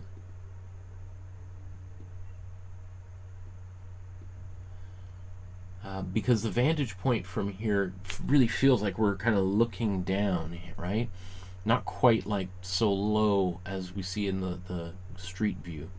I mean, it almost looks like maybe we're not even right next to the water. It almost feels like we're in a building, like on the second, third floor, looking down on this whole scene, which is possible. You know, maybe he was visiting a friend. I don't think he would have been able to afford to live right there on the river, but just kind of an interesting point of view here, right? Again, it's fascinating too that this is an artist that comes from northern France, from the Normandy area, from Le Havre, a port city, where his father was a boat captain, his grandfather was a boat captain. He sees boats coming and going every day throughout his childhood and youth, and when he comes to Paris, that's what he's painting. He's painting the boats going up and down the Seine River, the bridges over the river. It's not like he's painting I mean, he does do some architecture, but he's still attracted to the same type of imagery that he was so common in his environment growing up, right? So he still takes with him all of those interests despite changing location. The other thing I wanted to talk about while we look at this is, you know, while I was putting together today's episode, you know, I'm a fan of his work, but I was thinking, you know, it's interesting. Othon Friesz is one of those artists that made a lot of great artwork, but none of them really transcend into that masterpiece level. You know, he's unlike, you know, some artists like Picasso or Matisse, who are just cranking out iconic artworks one after another after another. Othon Friesz is creating lots of great artwork, but none of them managed to really break through into the zeitgeist and become kind of like must-see artworks at famous museums. And of course, as I was looking at his artwork, I'm trying to think, well, maybe it's just because none of these artworks are in, major museum collections. They're not at the Museum of Modern Art on permanent display, and so they're not getting published over and over and over and over again, and just become part of the peripheral vision of someone like myself. And so maybe it's just that I've been conditioned to see certain artists work in a certain way, and Othon Friesz didn't get that same sort of preferential treatment, and therefore, yeah, of course I'm not going to see any of these paintings as great masterpieces, because I haven't been told to see them as great masterpieces. So, and I'm totally open to that possibility that it's. I will say though that there are some artists that I just whose work I look at and I'd be like, whoa, that's a great one. Whoa, that's a great one. We could do that one. We could do that one. We could do this. And I look at Othon Friesz and I'm like, I have a harder time finding something that really. I love this painting here, but they don't. I just don't feel like a lot of his work has that iconic, instant recognizability, and so I was really thinking about this a lot over the past week of like, why is that? And of course I started thinking about not just painting, but in other mediums, like in film or music, musicians or filmmakers who everybody acknowledges are amazing filmmakers. But then when you say, well, what's, if you, let's, like, I think of like maybe Radiohead as an example of a band who, is famous around the world. People love their music. But if you were to say to somebody, name your favorite Radiohead song, people go like, oh, I don't know. I like the album OK Computer. Okay, what's your favorite song off that album? Like if you were at somebody's party and you're flipping through the records and you're like, oh yeah, oh awesome, Radiohead. Gosh, I don't really know the names of any of these songs. Oh, it'd be kind of taking a chance to put this album on and put track number 4 on, and then everyone's dancing, and then everyone's like, oh, this is not a, yeah, this is a good album, but I don't know about this song. Right, it's kind of, I feel a little bit that way with Othon Friesz.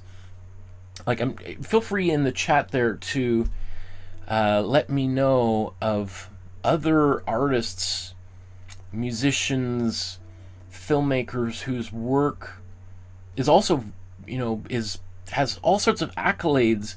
But if you were to try to pinpoint their greatest painting or their greatest film or song, it becomes kind of like, what is the, I can't think of any big hits.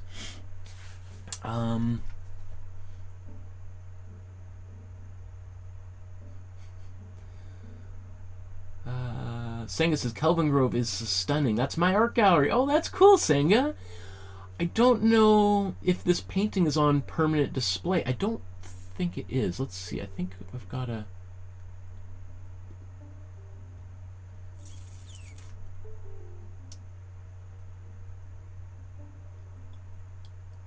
It doesn't say if it's on display.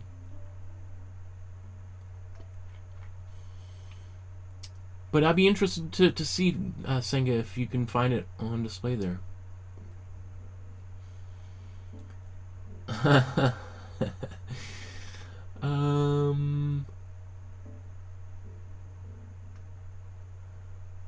Oh, the same artist also has the Christ St. John's.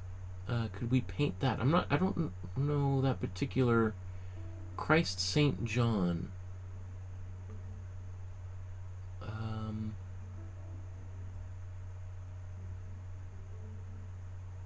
Barbara says, looking at the modern photos of the Eiffel Tower from the Pont de Grenelle, the Eiffel Tower is lit up at night, so very different focus and shimmer on the water. Interesting.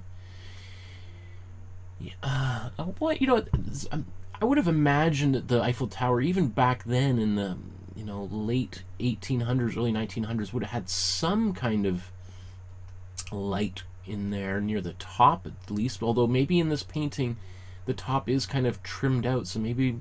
But even those there's those two intermediate stages of the tower, you would kind of expect those to be illuminated, wouldn't you?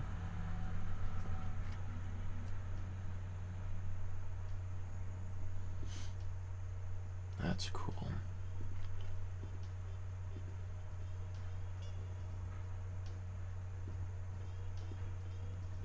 That's so I've been to the Eiffel Tower. I've walked up to the highest place that you can walk. I did not go all the way to the very, very top.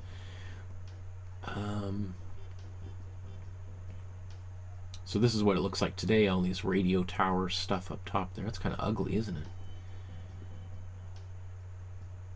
Wow. That's interesting that the total visits to the Eiffel Tower. Look how it's changed over time. Oh, Senga says Salvador Dali's St. John of the Cross. Okay, let's take a look at that here.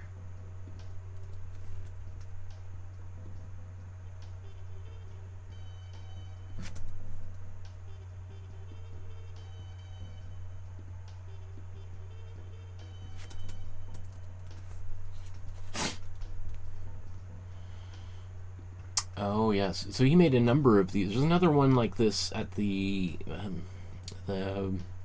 National Gallery in Washington D.C. He made a few. I mean, it is a beautiful painting. Be a tricky one because that's a lot of detail. I think about it. Maybe for Christmas or something. Probably not right. Or not Christmas, Easter. I'll put a I was gonna say put a pin in it or put a nail in it. That seems kind of poor taste when we're talking about the crucifixion. Okay. Yeah. Again, I just find it super interesting that Othon Friesz doesn't have any super iconic, immediately recognizable artworks. And so I was just trying to think of, like, how does an artist break through from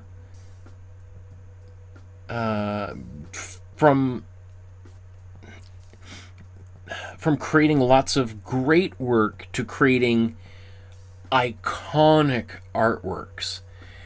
And, you know, again, it's possible that really there isn't any difference, and all it is just the promotion of great artworks by museums or collectors, magazines, critics, whatever, the algorithm to that next level, and it has nothing to do with the actual qualities of the artwork itself.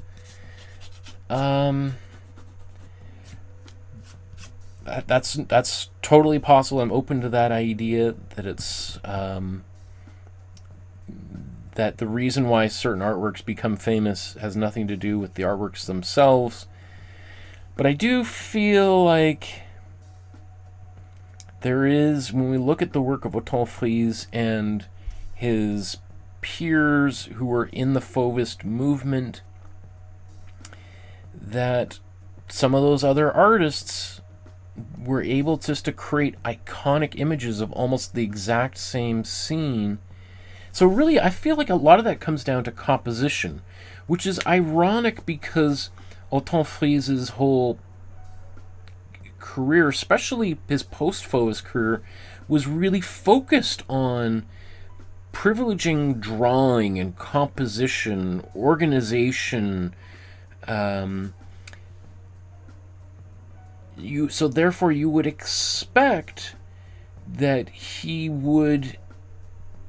work would have extremely strong, iconic compositions. And yet a lot of his work is, and I hate to use the word, but it's kind of forgettable. It doesn't...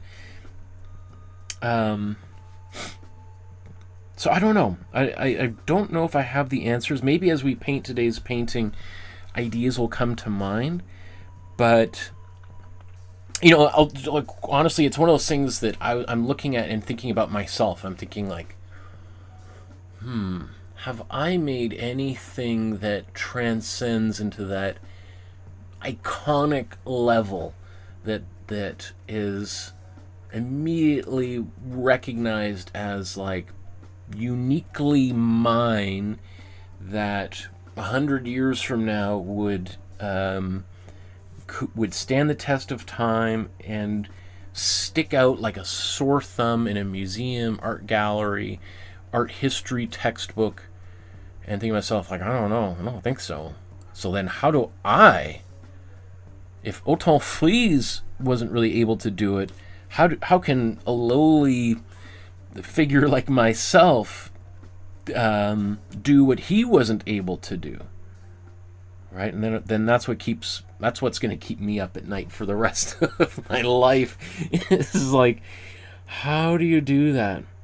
So that's going to be something I'm going to be wrestling with in the back of my mind for the next 40 years or 200 years. Maybe my brain will be preserved in some kind of jar, and I'll be doing these painting episodes where I'm just narrating, my brain floating in some sort of plasma 200 years from now, and my limbless body is being I have some kind of artificially bionic hands that are doing these episodes 200 years from now. I don't know. We'll see.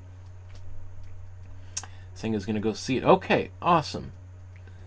So let's move on here to...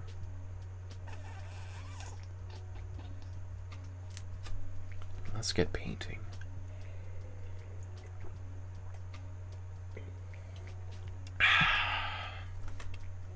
Okay, we're going to promote a different T to the front of the T. The T line up here. Let's get this one's been steeping. I've got 3 T's on the go.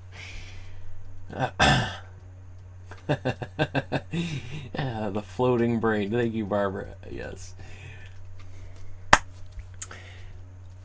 Okay, let's get to painting. Enough talk, more painting. Where should we start? Well, typically, I like to start in the background and put some color there, and then start working my way to the foreground, and then I go back to the background and build back up to the foreground, and I might do these various cycles through the painting, or passes, right? So I'm going to start with my first pass through the background.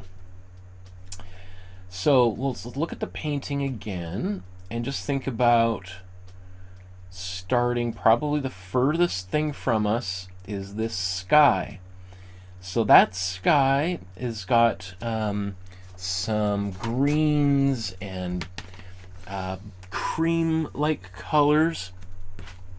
So how about let's maybe first start put some paint on this palette.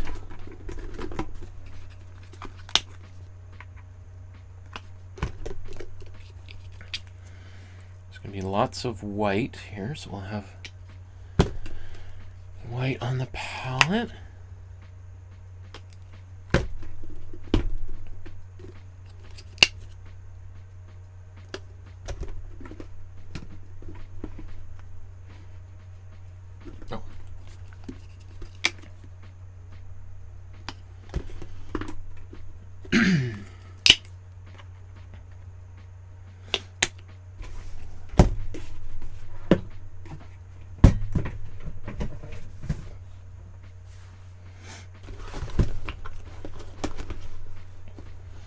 Barbara says, what's in that tea? Well, the first tea was yerba mate. This here is orange pico. And then the last one that's been steeping for an hour and a half is cream of Earl Grey. Which I know people are like, no, you must only steep for 5.5 minutes. 2 hours, too long. It's going to be bitter and terrible. Must be thrown away, not digested. I'm telling you, I love it this way. I like my tea strong. And I know for those of you back in the old country there, have very strong feelings about tea, and must be horrified by my lack of appreciation for proper brewing technique. What am I gonna say? I can't. I like what I like, right? Okay. So let's mix our sky here.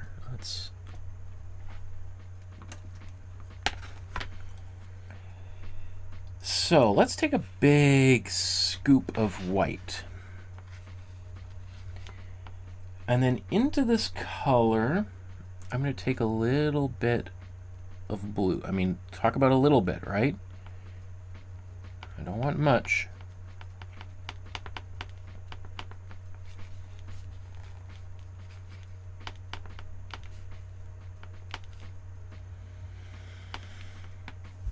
Okay, now I could just paint this directly into the sky, but you know, I went to all this trouble to put some that yellow Imprimatura. So I'm gonna, oops, maybe it was a little more than I was planning. But this is matte medium. Maybe let's just brush a bit of that to the side there. So matte medium is what's in all of the paint before they put the color in there. So by adding more matte medium to the paint, I'm making the paint more transparent. I also find matte medium does slow or speed up the drying time, I should say. It speeds up the drying time, so that's also something to keep in mind if you're painting large areas. Is just be careful, because matte medium can really make those areas dry maybe more quickly than you might want.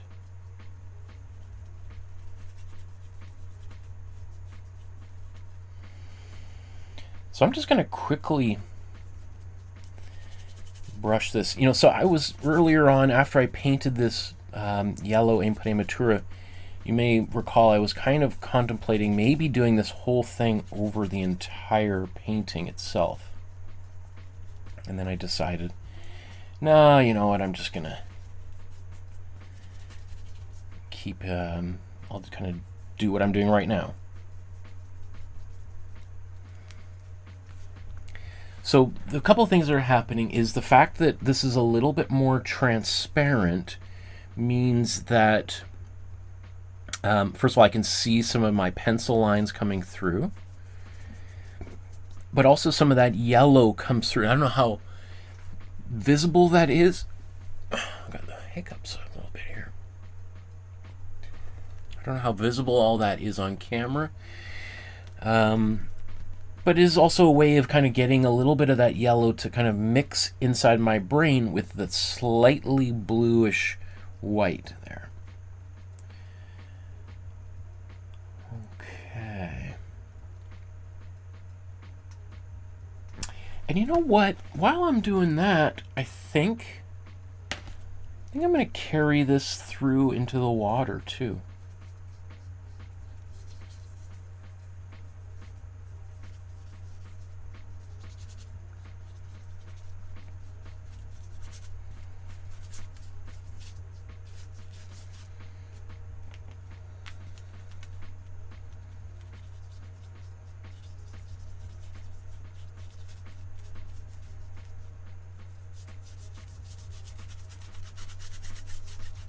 So you can see how quite I mean, I didn't mean to make it this transparent, but I'm actually kind of like, oh, I think it's kind of, I like it a little bit like that after all.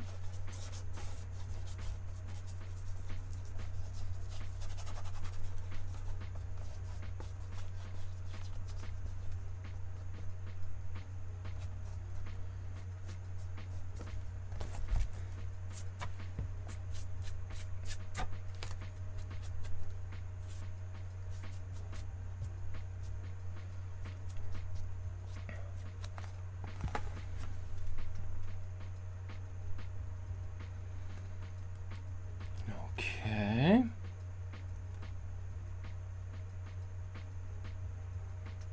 Okay, I like, okay, so we've got this blue. Now I'm kind of feeling like maybe I want to do a bit of grayish color in some of these other areas. Okay, so I'm going to mix a black. So I'm going to take my cool blue, cool yellow, mix a green. All right, cool yellow, cool blue. And I'm going to take equal amount of warm red, mix this in here. Warm red is exactly the opposite of this cool green. Those two super saturated colors being opposite from one another are going to cancel each other out when they're mixed together. So let's now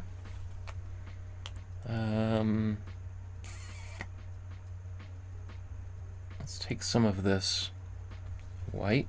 I'm going to mix this in here. So it's the same color I just used for my background for the sky.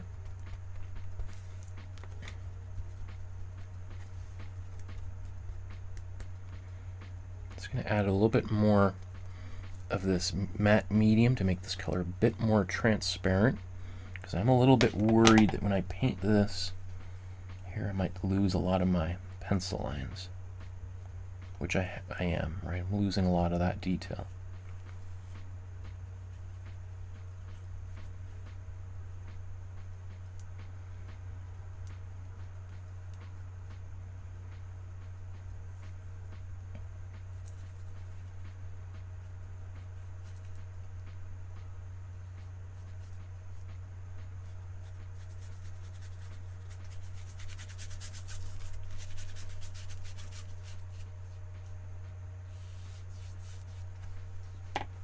Going to take even more matte medium, put that on my brush.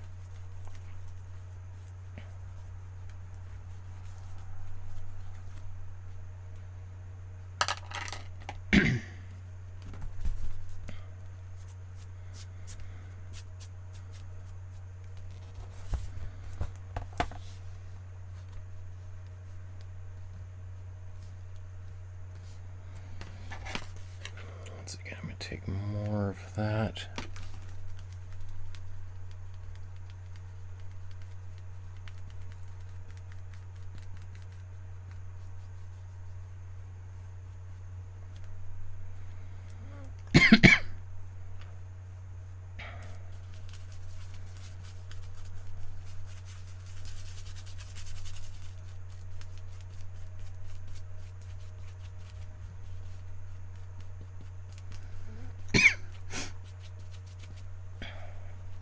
Okay, now I did say the matte medium does speed up the drying time a little bit. I'm going to take my rag here and just maybe, I don't want to take that much, just maybe,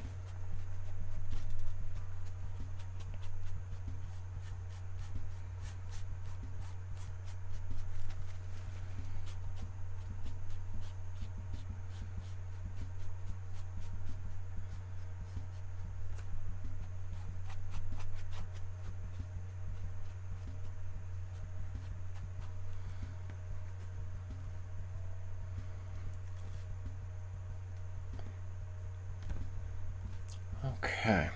So I'm just taking a little bit of some of that, the darkness off, just so I have a little bit of that yellow coming back in, back through the composition, just so you can kind of see how that looks at this stage.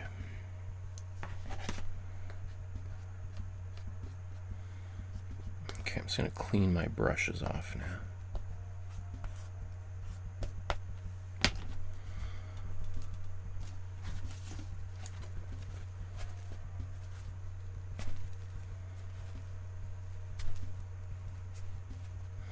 So some people would consider what I just did here as my underpainting. Right, and if you've been painting along with me for a while, I often talk about underpainting as more along the lines of just some lines in the, on faces and hands, so that I can see those things through subsequent layers. But every artist has a different definition for almost every art term.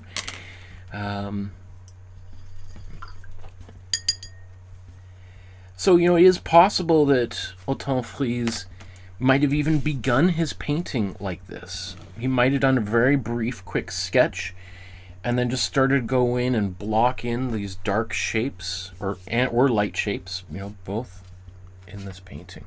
It's hard to say.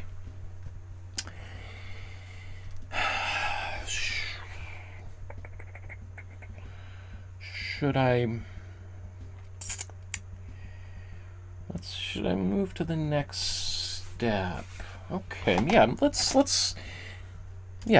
stay here in the background for a little bit longer. Okay, I'm going to take this previous color that I used to make the sky here. I'm just going to add a little bit more blue. Actually, that's more than I was hoping. So let's dilute that.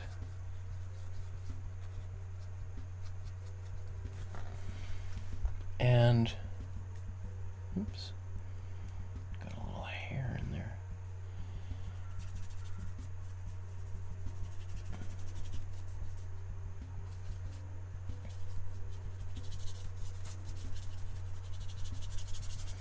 So part of I can see in the way that he's painting very quickly. Right, now I'm going to take a tiny bit of cool yellow, I should say, sorry. Take that, brush this in here.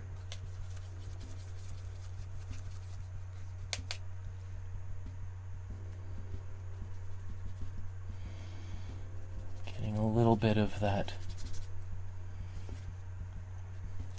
slightly peppermint quality going.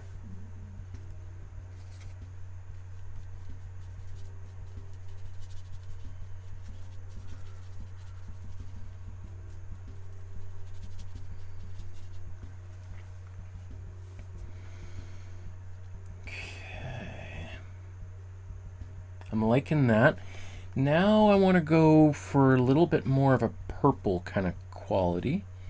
So I'm going to take a little bit of cool red and a little bit of warm blue.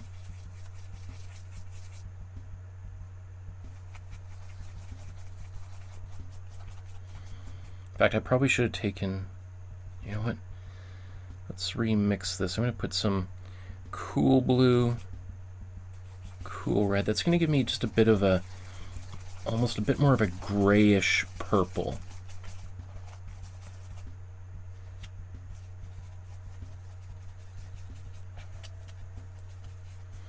Versus cool blue and cool red and warm blue make a bit more of a saturated purple that I want to use for the foreground.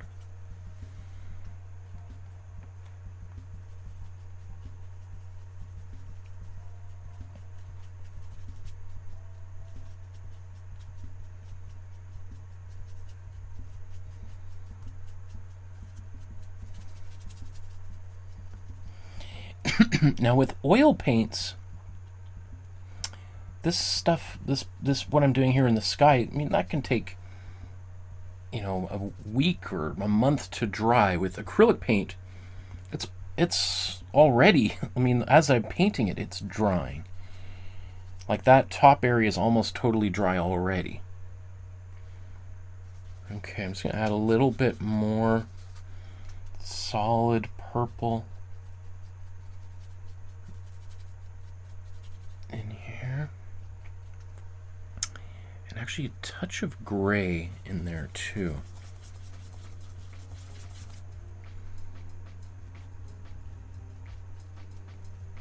So let's bring this painting up here.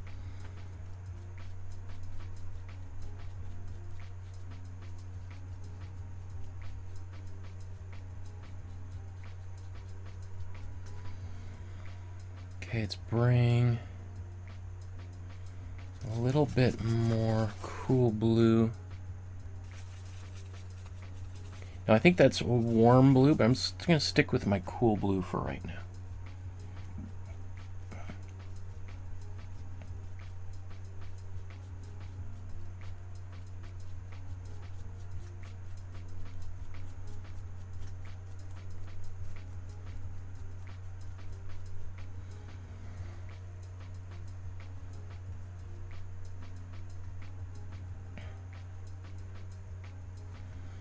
Take a bit more of that cool blue, cool red.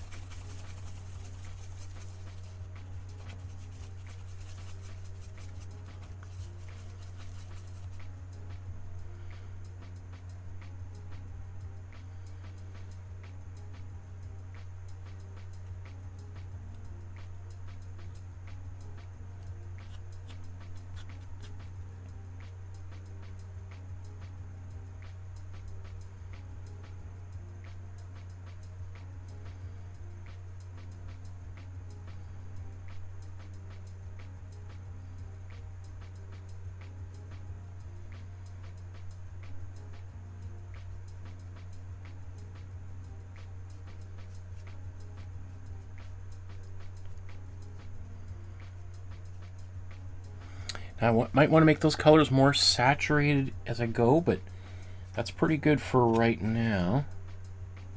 I'm going to make more of this purple color, grayish purple. I'm going to put a little bit gray in there too.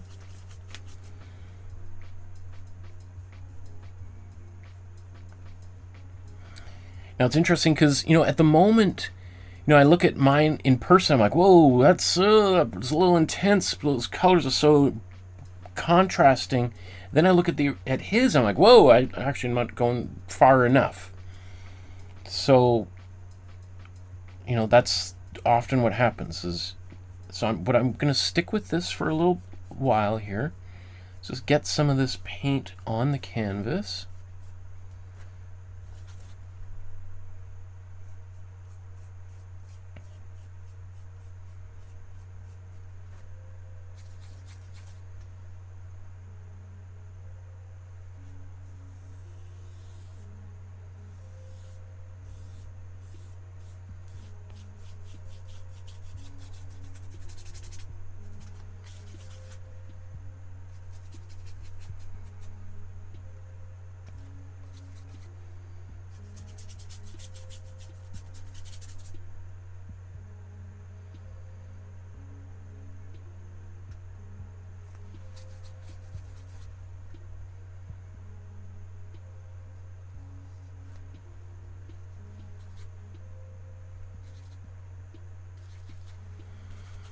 Again, my cool red and cool blue, tiny bit of gray in here.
Maybe let's start being a little bit bolder with, I'm going to take my cool blue.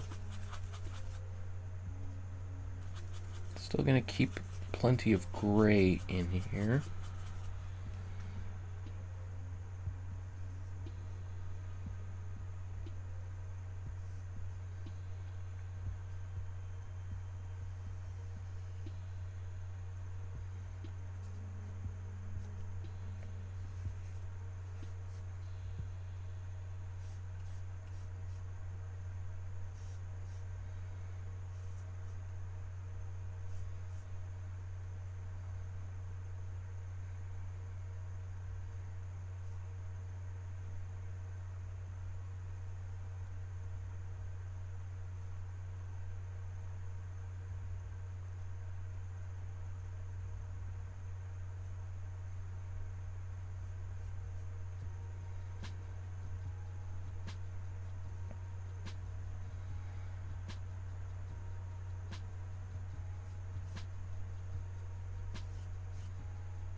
I think that's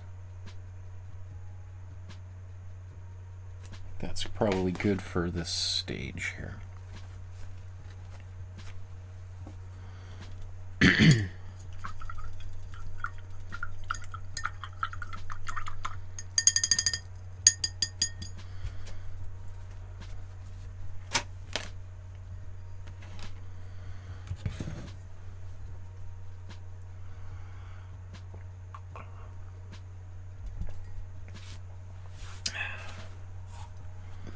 I feel good about that. I think this is right where I want this painting to be at this stage. And I kind of actually like the way even these colors are and the very loose quality of this painting. And I would go so far as to say it's probably not too dissimilar from what Othon Friesz's actual painting looked like at this point in the painting. Probably, you know, was very close to this, to be quite frank. Okay.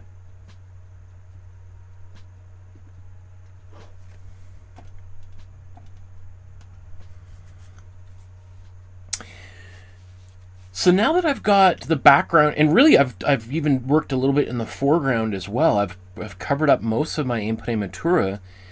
I feel like I'm ready to now start tackling in some of that more foreground detail, such as, I mean, what we decide to be the foreground and background in a painting like this is kind of tricky, but I would say maybe the from the bridge down, this lower, just a little bit over half, the bottom half of the painting is what I'll consider to be our foreground.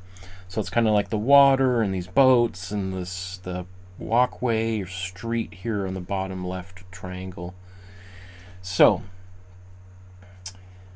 let's look at the painting. So it does appear that for the most part the colors that he's using for the water is a warmer blue. It is probably most likely to be a cobalt blue, which is kind of about halfway between warm and cool.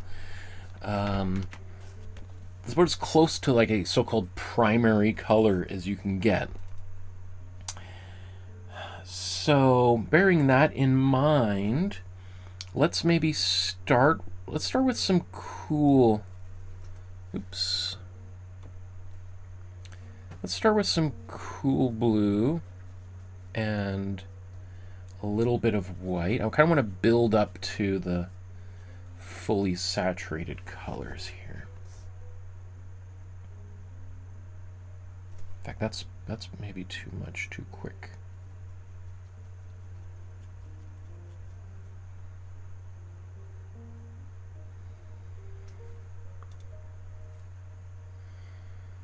Oops.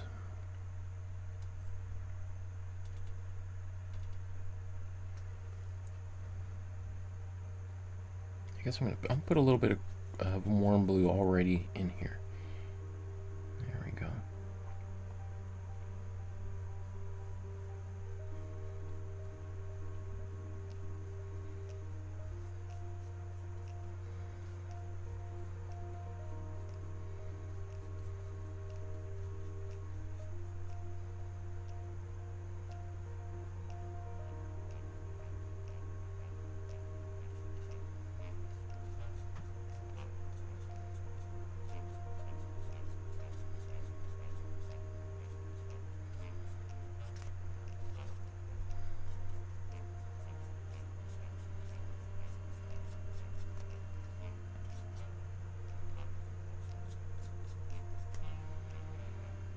Okay, I'm going to start putting more and more warm blue.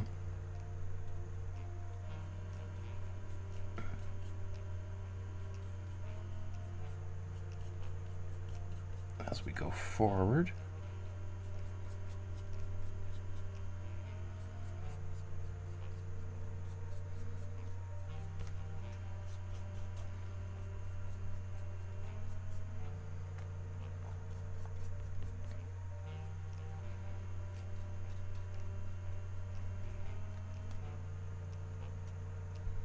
That feels very bright, like much more like middle of the day, right? We want this painting to get darker, so that's why we're also going to, that's why some of these darker areas have to get darker to convince us that this is maybe not midnight, but the sun is probably already set by this point, and we just have a little bit of that light coming in from over top of the horizon.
Some more warm blue being introduced here.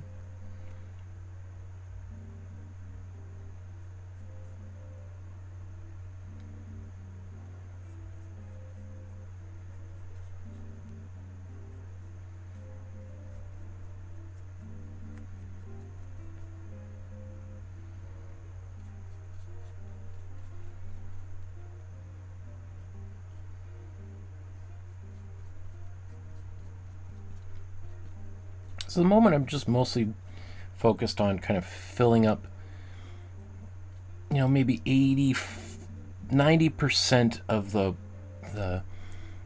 paper or canvas that's coming through here. That's my main goal at the moment.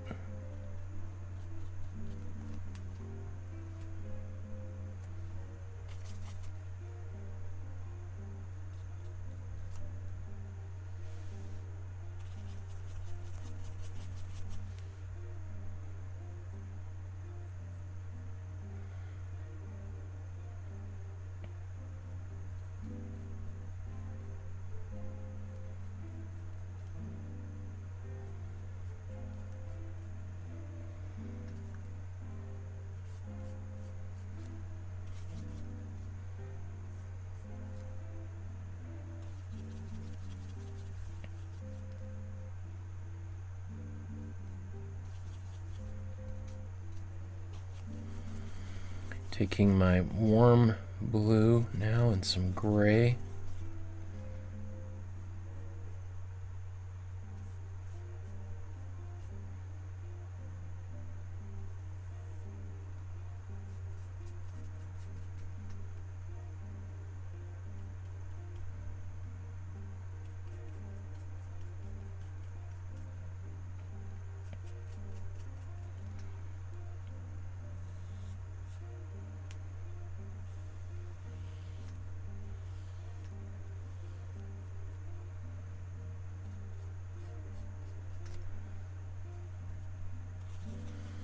Gray, warm blue.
Okay, so notice again, I'm still using a pretty big brush. Let's flatten that out. You know, just a little bit smaller than my pinky finger. I don't want to get into my brushes to get too small just yet.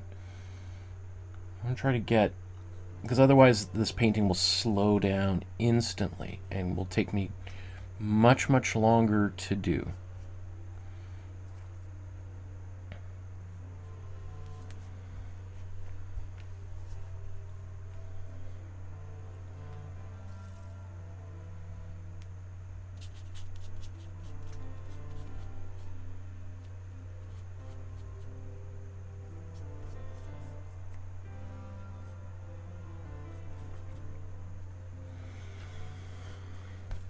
Okay.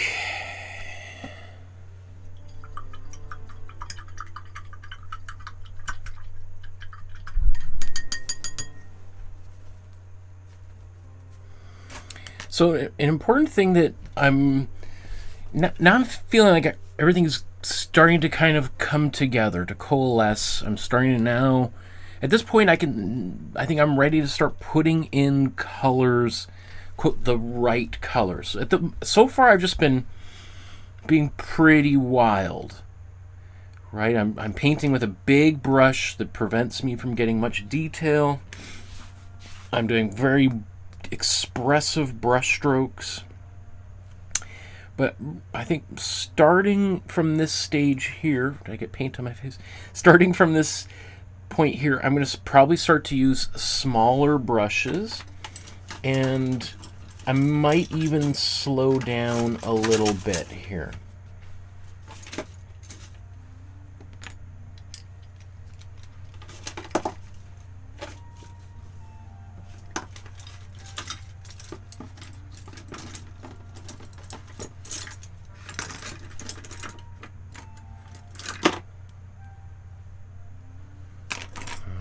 I'm just getting a bunch of maybe smaller brushes out and ready to use.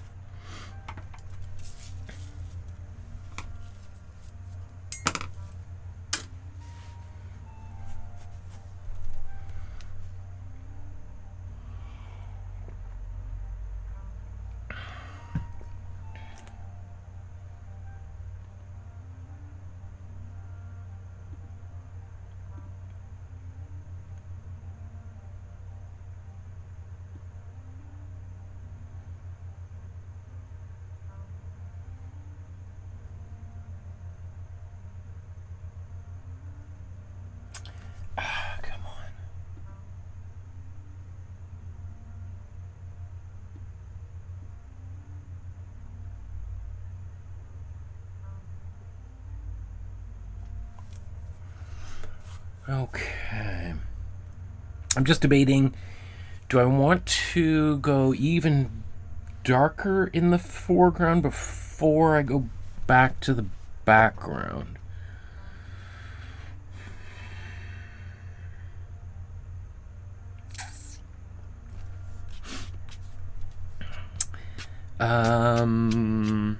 Okay. Reasons why I would want to do darker now is that might give me a better idea of how dark I can or even should go in the background.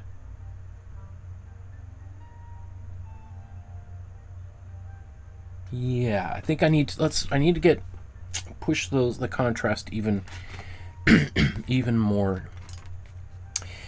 So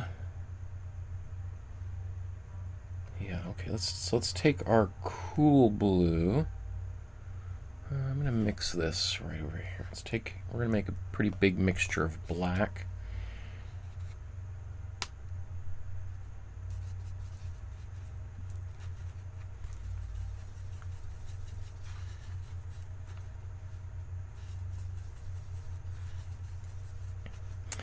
Now, as always, you can always just use black right out of the tube. However, you've probably heard me talk about how I think black in a tube is like a fire extinguisher. You would want to be kind of careful as to how much and when you use it, usually only in an emergency. So I want to reserve it for if I, let's say, feel like I've painted everything here and the background is maybe too dark, and so I need my foreground to be even darker, that I've got that extra dark black in the tube that I can pull out and put there and just immediately push the darks in the background backwards. So I need a little bit more blue in here.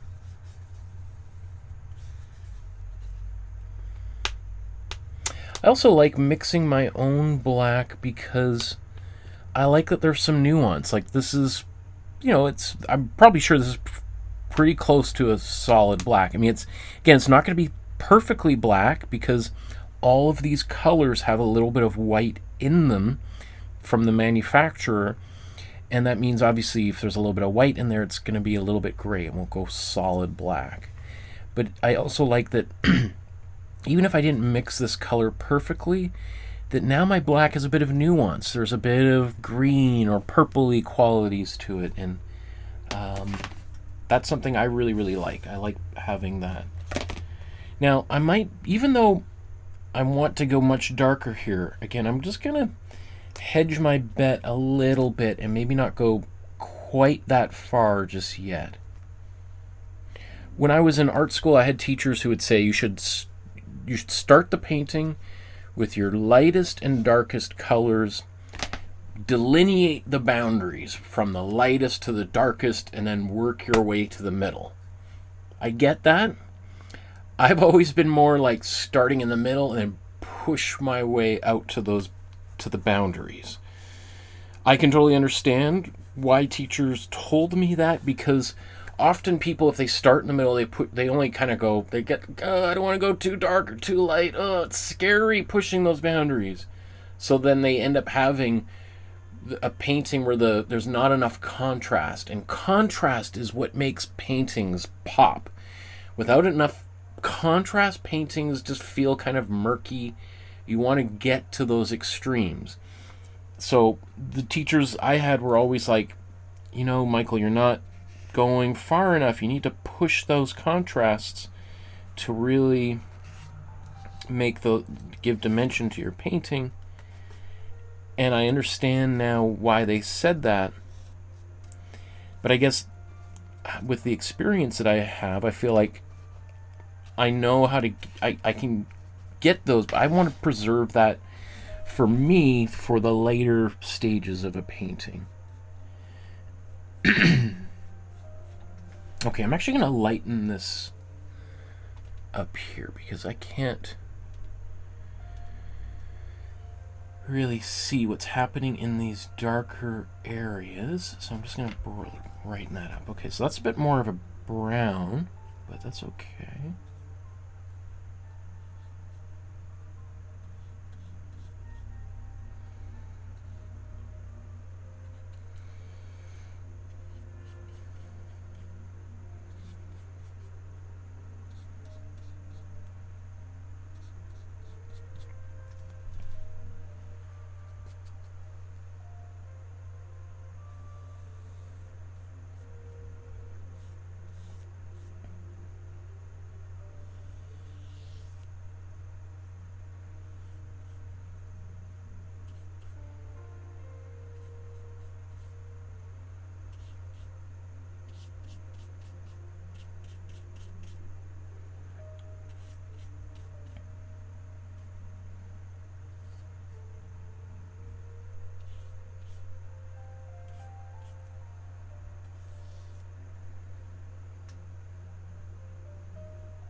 So I wonder what these things are. I was thinking maybe those are cars, but now that I think about it, I wonder if those shapes down there might be kind of like vendor stalls. Like if you've ever been to Paris, I don't.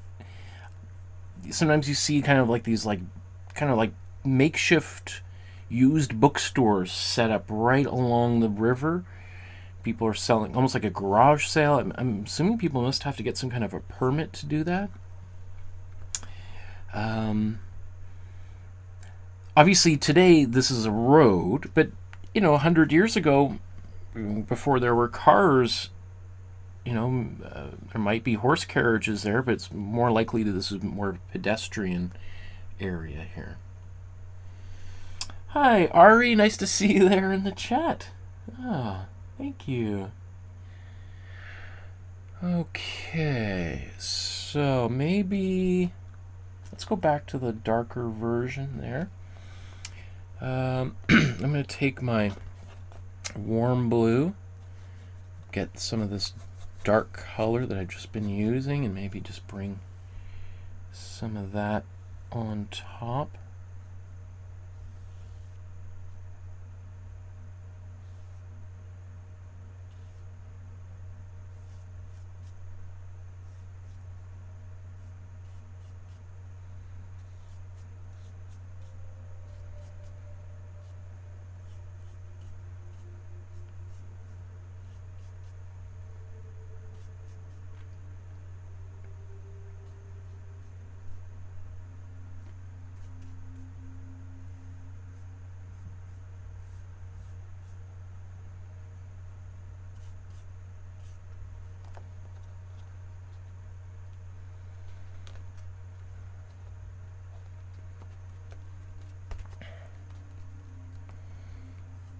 Okay, I'm going to take that same color.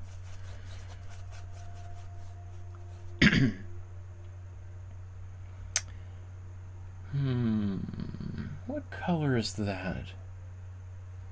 I think that's got a bit of a cool yellow in there. Am I totally off on this greenish blue?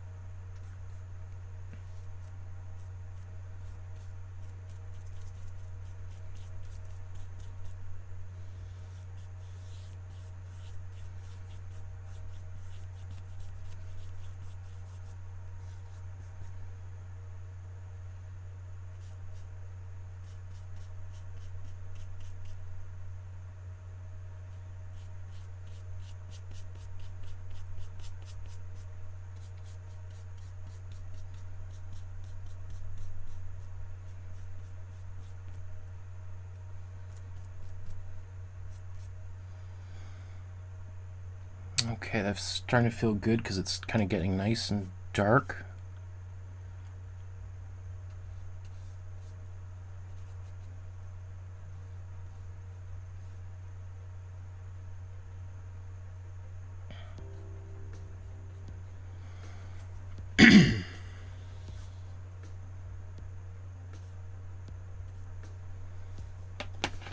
Okay, I think I might be ready to start transitioning to a smaller brush, maybe? I'm just wondering about maybe going into some of the blues down here. I'm going to take my warm blue and a little bit of cool blue, give me a bit more of that cobalt quality. Maybe just a little bit of white. This might be a bit too dark.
And mostly now just pure warm blue.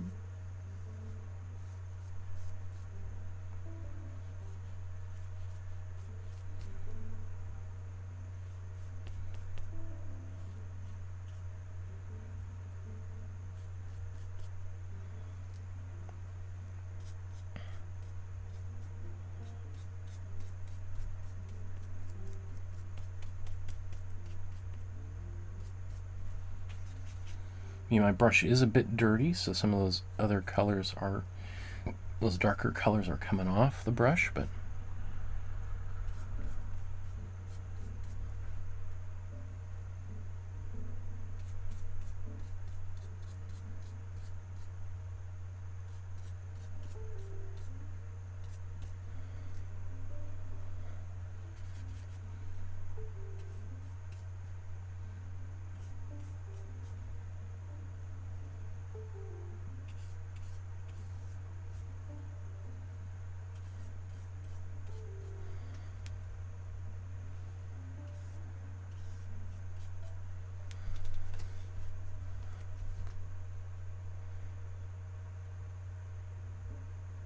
okay, I think that's probably good enough for the foreground now. I think I should go back to the background.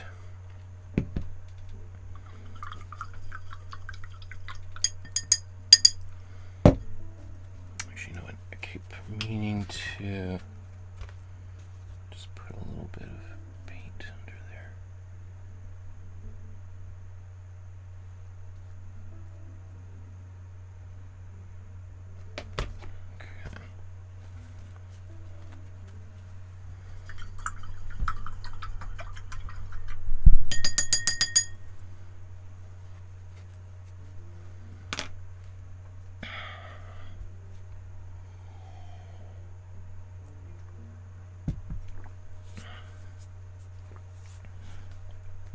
And so I almost imagine this is what the painting could have looked like for him as he was working on this painting and the sun starts to go down.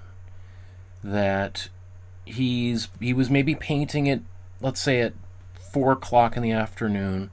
It's now like 5:15. Sun's starting to go down, and he's like, "Oh my goodness, I got 45 more minutes worth of light. Oh my goodness, what have I done? I knew I should have gotten here earlier. I got to make a point of getting up earlier in the day.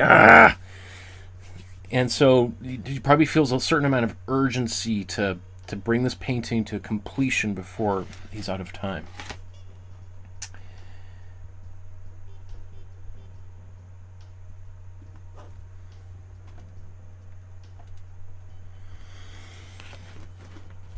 Okay, I'm really excited with the way the painting is turning out thus far. I think next steps is I need to go back to the background, and now I need to lighten it up. Thus far, I've mostly been darkening the painting. Now I need to add some of those lights, literally the yellow lights that are on the bridge and on the far shore, and I can even start putting some of those lights onto the boats in the foreground too. So that's my next step. And pretty much now I'm going to start going to even smaller brushes.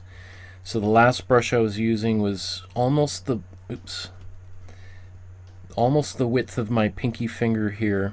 Now I'm going to be going down to much smaller brushes. This is a 00, and then even down into these finer brushes.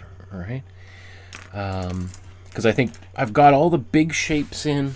Now I need to start putting in some details here.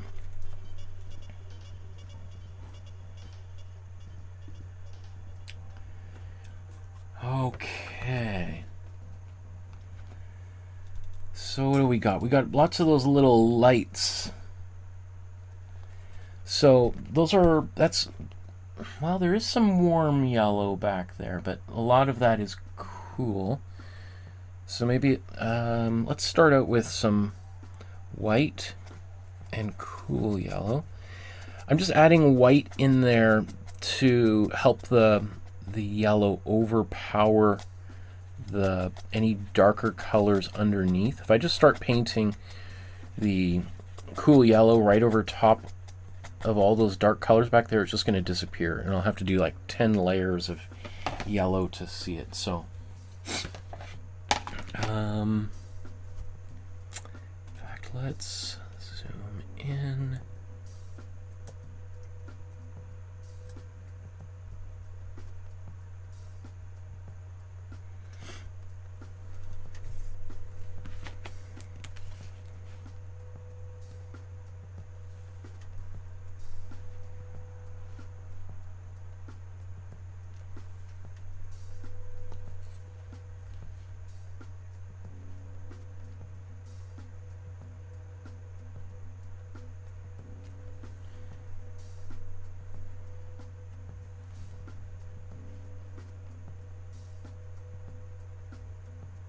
Oh no, I was right. Okay, hold on, sorry.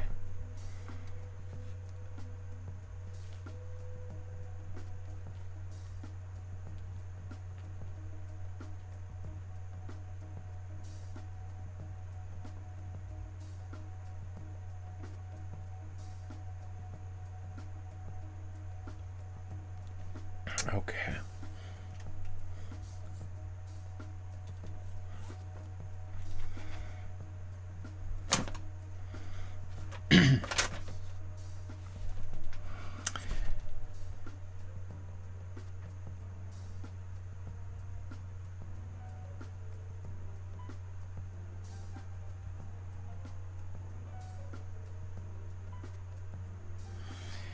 Now, as you can see, I'm not counting these dots. I'm not trying to get them all exactly in the right place. I'm more interested in just capturing a feeling here.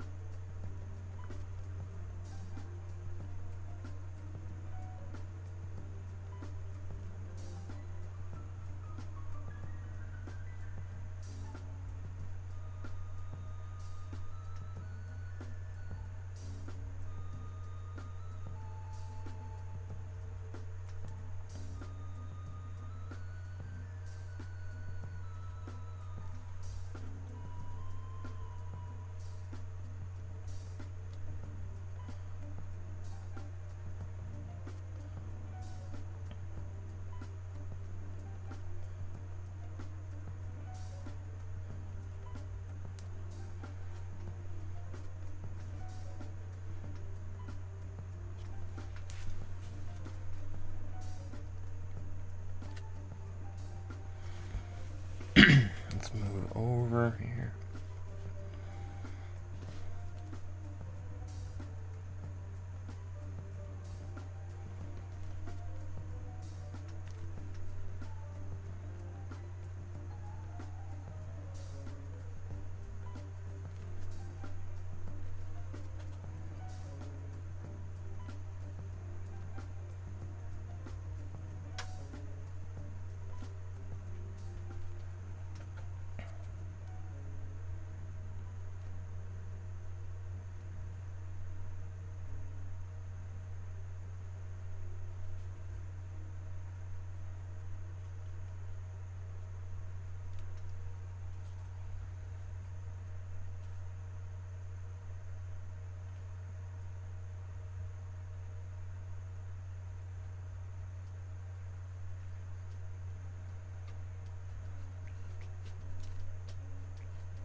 Let's move that up.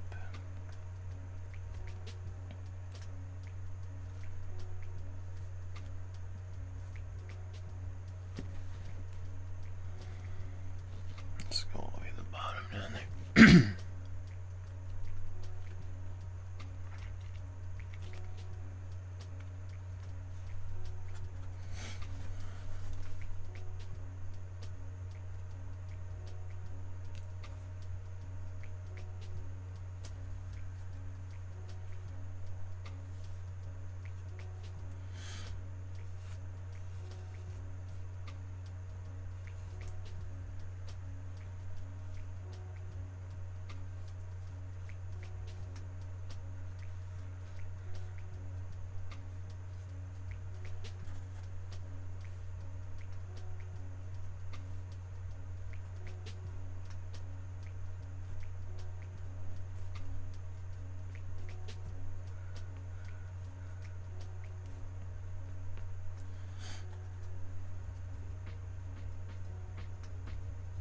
I know these areas here are going to be red, but they're going to need some white in there anyway, so I could paint those a bit red right now. Make it easier for that red just to go right over top.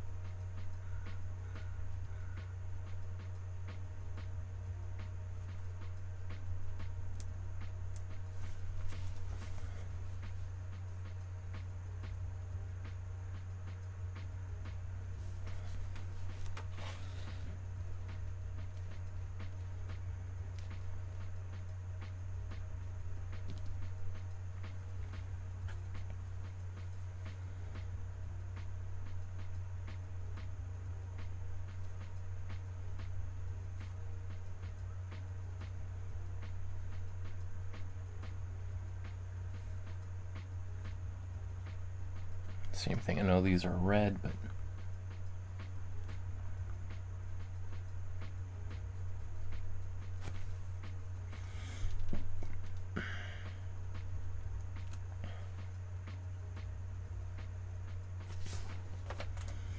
okay, maybe I'm just going to take a bit of gray, mix this into this color, and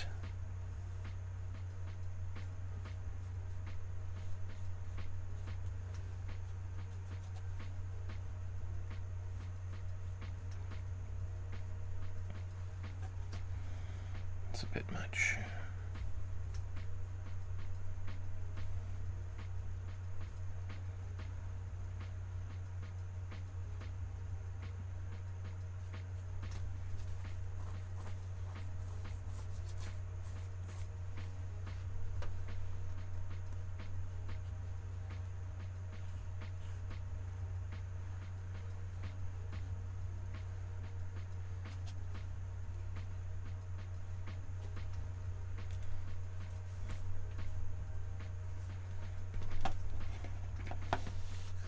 I don't know, maybe I shouldn't have just done that light, kind of that grayish yellow down there, but that's okay.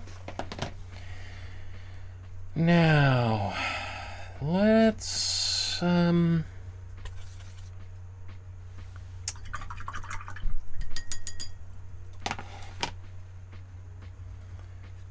my brush off. I'm going to do the same thing. I'm just going to take some of my warm yellow. I'm just going to drop this into the same color here. Take advantage of some of that white that's mixed in here. Because I see some warm yellows in the background.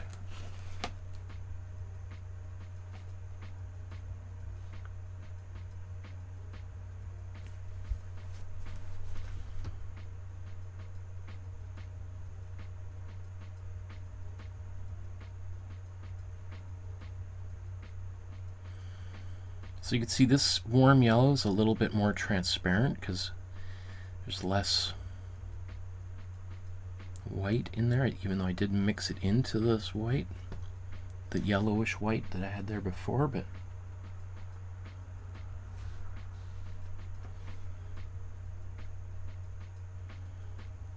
it being a bit more transparent is just not going to show up as intensely.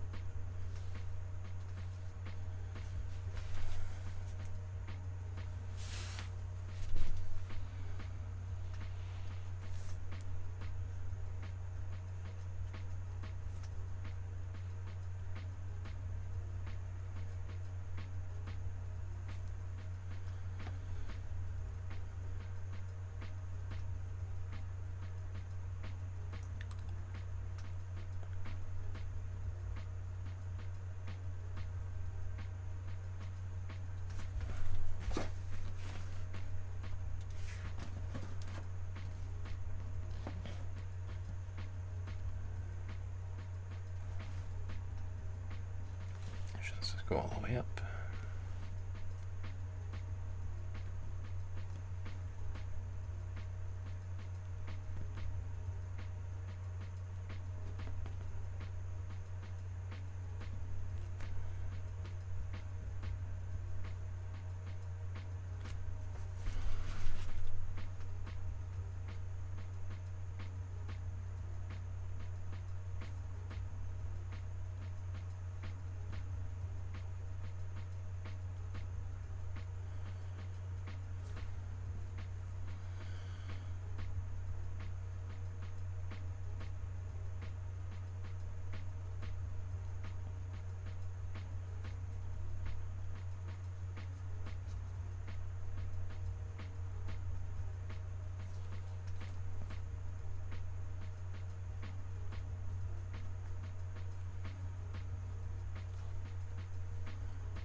Okay, now I'm going to take a bit of warm red. I'm going to bring it into this same yellow that I've just been using, my warm yellow. It's got a little bit of cool yellow and white in there, so it's gone a little bit peachy orange.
Let's come back up here.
Okay. Maybe now I'm just going to take...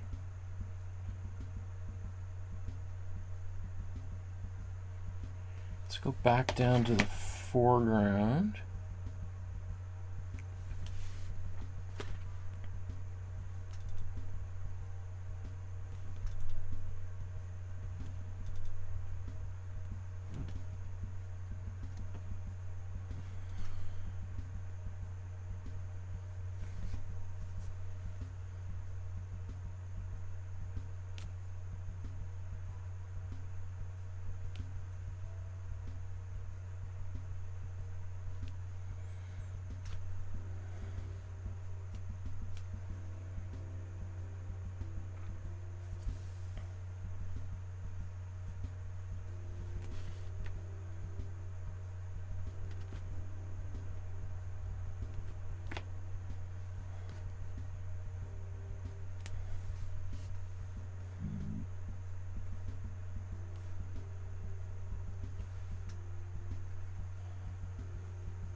just me, or do these kind of look like eyes and mouths and stuff over here?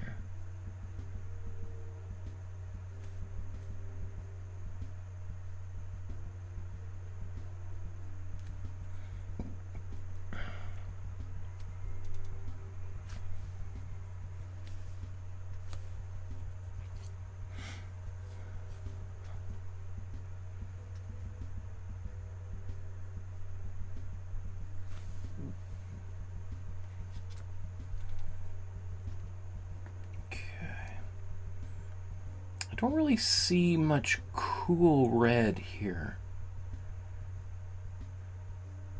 So skip over that. I think what I do need to do is make a bit of a brown. So actually I need a bigger brush here because it uses a bunch of it. So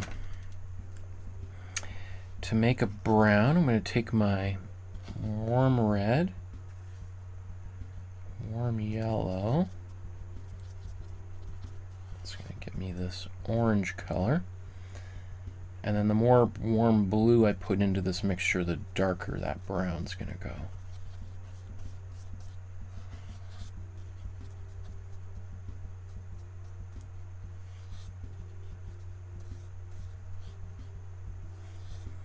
So I think I'm going to make one here. Bring some of this and just mix in more of this blue. Give me a darker brown.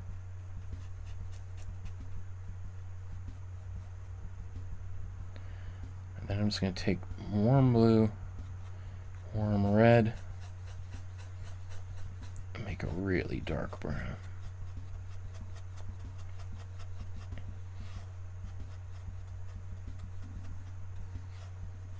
I mean, it's almost kind of a purple color. So if I feel maybe that's too much, maybe let's do another one here. We'll bring a little bit of warm yellow back into this mixture. So now I got lots of options for browns.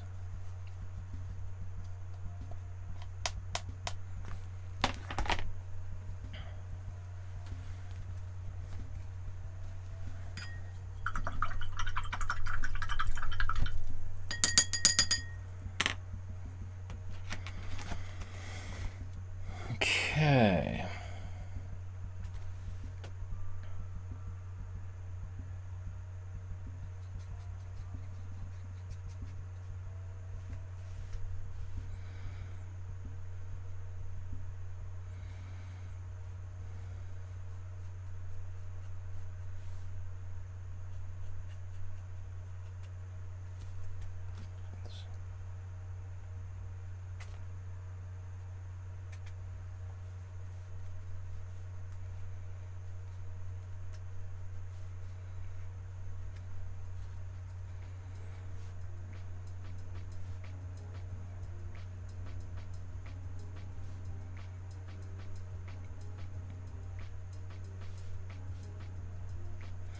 One thing that always I find quite difficult about working on an impressionist painting like this is recreating these brushstrokes is challenging because all of these quick little dashes of color have meaning. They once symbolized something, and when I'm just quickly when I'm painting it like this, I might not be bringing this, accurately describing these forms. And then when you kind of step back, sometimes they feel like, whoa, that's so bizarre. It doesn't look like anything.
So this is now my dark purpley brown.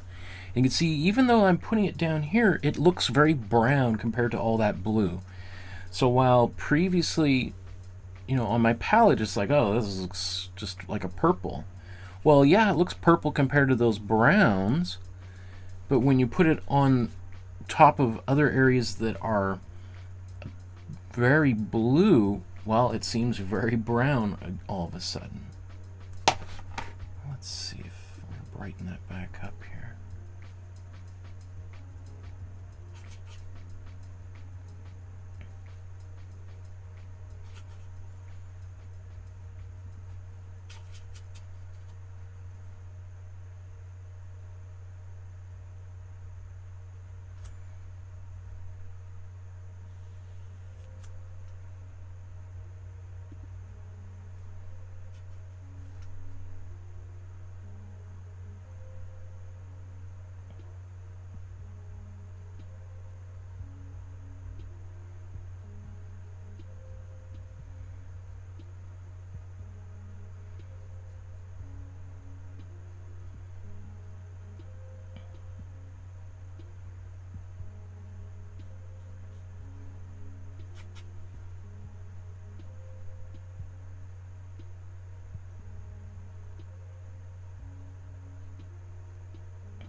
Let's say I want to bring a bit more green in here. I'm going to take my yellow and my warm blue. Oops.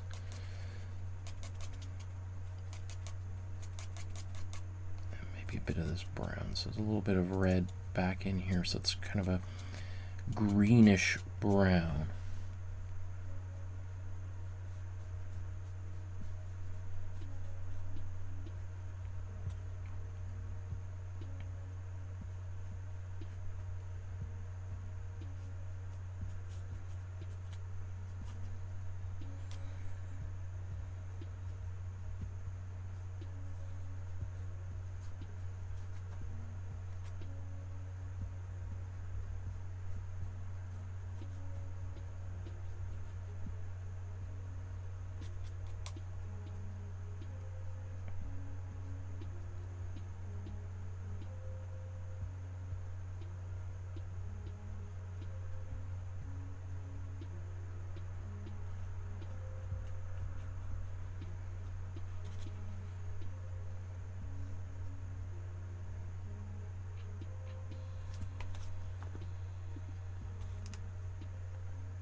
So I could go even light. You know what? Let's leave it like that for now. I'll come back there with highlights later, because the more I look at it, I see some teal colors and things in there.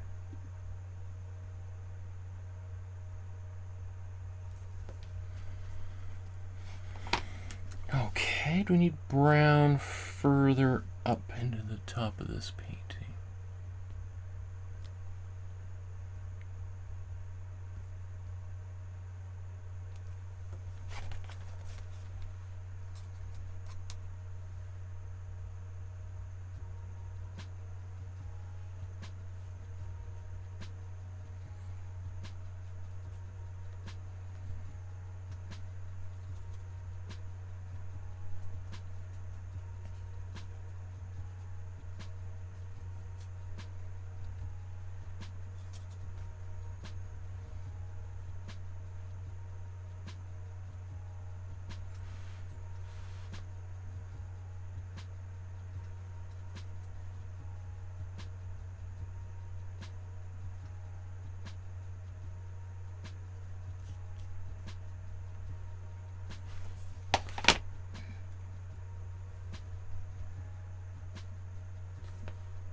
Okay, now I think I'm still in the background stage, right?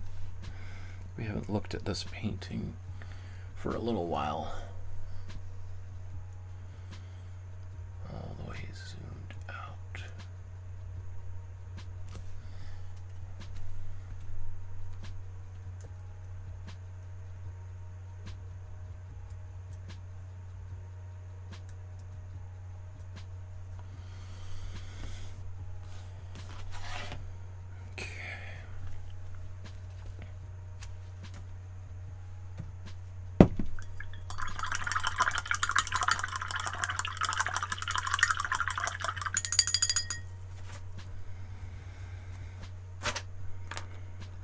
Okay, I'm feeling pretty good about this. I think basically everything is here. Now the colors are getting pretty close.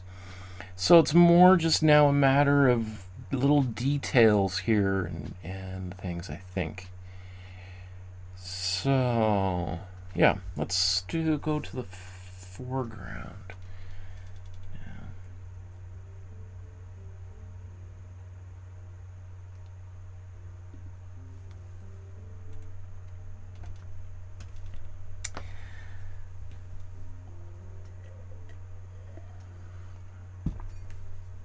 I have to remember to bend my knees when I'm painting, otherwise they just sort of lock and I get... okay, so I'm really happy with where the painting's at. I feel like all the main structural things are in place, all the main colors are in place. At this point now, it's just tinkering. It's my favorite thing to do when I'm painting, and sometimes the thing that I spend the most time on, because I find it's the most fun. My favorite parts of a painting are the starting of a painting and the end of a painting. And then there's that long period in the middle where often paintings sort of go downhill really fast, right? And sometimes they stay down here. And so that first part of the painting is everything's going up, then it kind of dives down and stays down here until towards the end it starts kind of climbing back up. And so I'm kind of on that upward ascent, and we're hoping we're just going to keep going into infinity and beyond, right? Sometimes we get close, and then there's a little few dips right at the very end there, but I think we're doing pretty good. So, at this stage, background, foreground, they're all kind of around the same because I'm moving all over the place. What should I focus on next? I think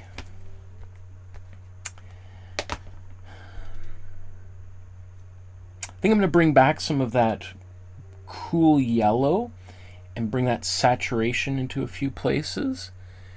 And then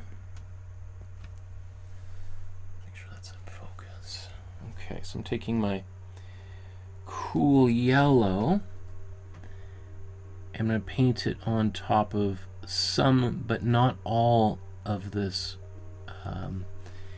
these areas where I previously had cool yellow and white,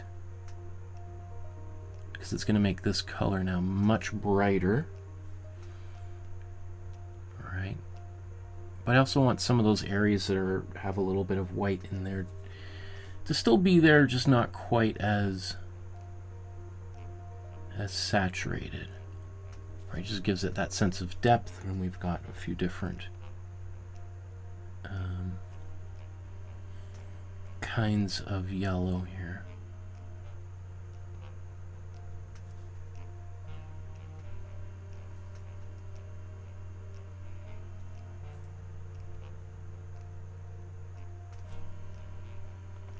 In fact, I almost worry I might have just gone a bit too far there, but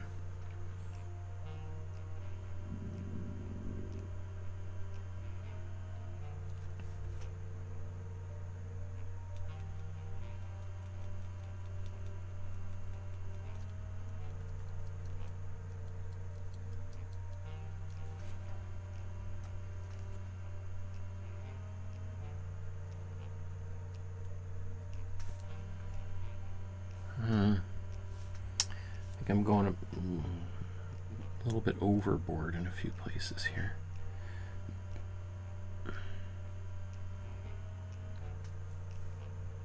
But that's okay, because I can always dial it back.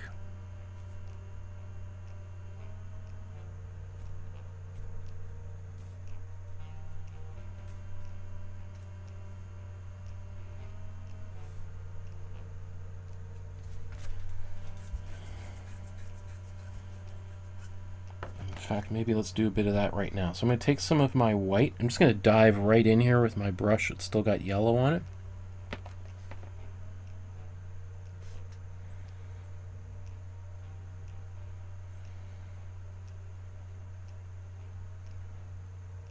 Now, because the acrylic paint dries so quickly, all of those lines have already completely dried up.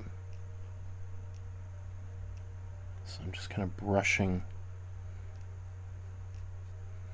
into that dried paint, trying to make it look like, because it's a little bit more transparent, like as if those colors are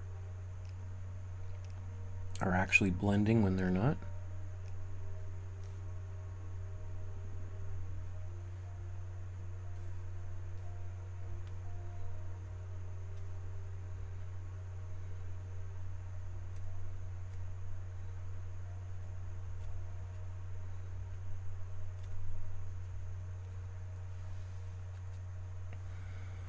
Doesn't that look like a little face down here?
So even as this acrylic starts to dry, I can kind of go back into some places that have now since dried, and I can add more white into them.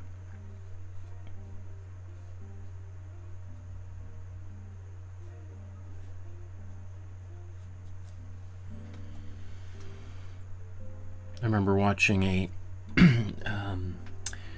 video with Thomas Kincaid, and he was just talking about how you can never you can keep putting white on an area over and over and over, and you can never put enough. You can always lighten it more and more, and it'll just create more and more opacity, and therefore it'll kind of glow more and more. And I know people have strong feelings about Thomas Kincaid. We did an episode on Thomas Kincaid, you recall, almost 6 years ago.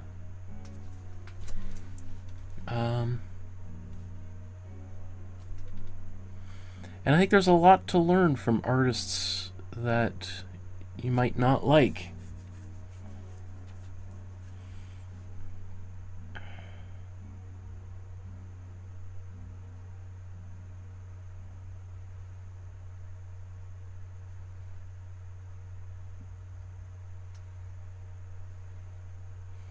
mean, in the same way that,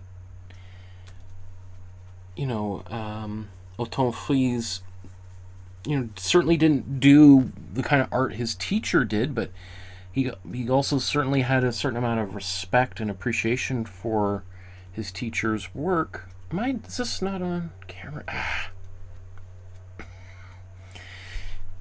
But he certainly learned a lot from him.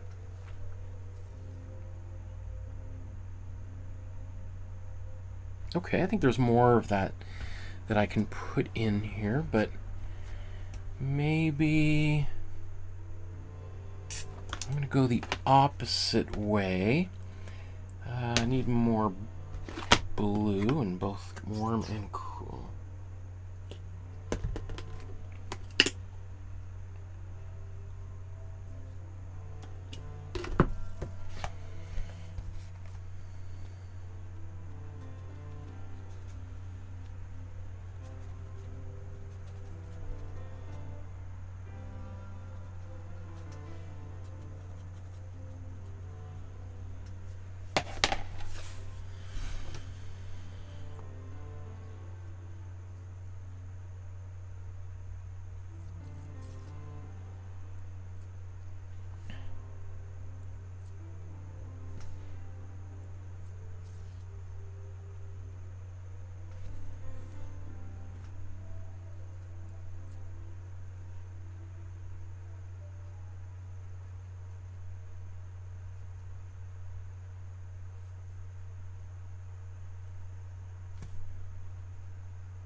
So my mixture here is mostly, I've got my warm blue and cool blue, mixing them together.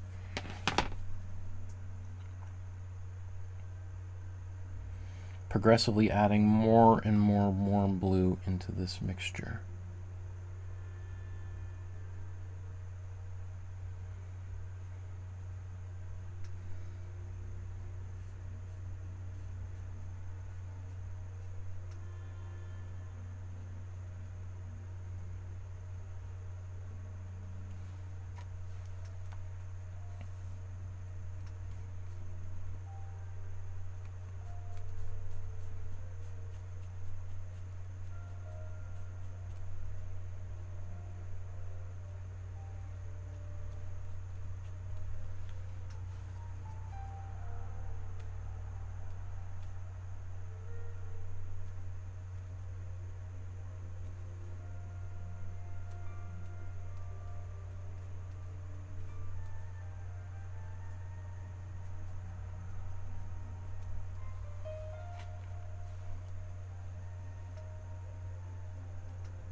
So this warm blue is one of the darkest colors on my palette. So I'm bringing it in now as I start to kind of really darken things up.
I mean, I think maybe my bridge is a bit too heavily arched here.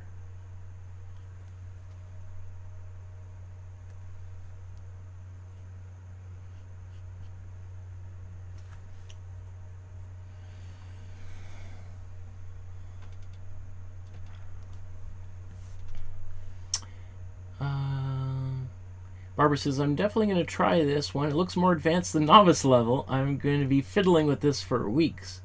And Singh says, I'm loving this. I've done it by eye with felt tip pens. Cool. Barbara says, oh, wow, this painting is gorgeous. I missed half an hour and it's really taken shape. Oh, thanks, Barbara.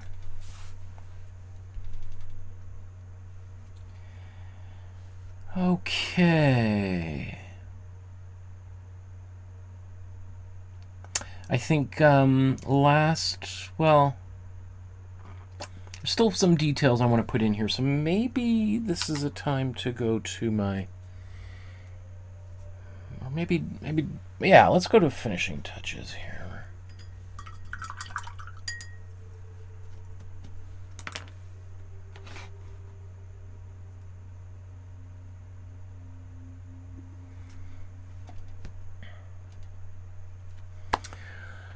Okay, we're pretty close to the end here. At this point, I want to do just a little bit of finishing touches, refine a few things.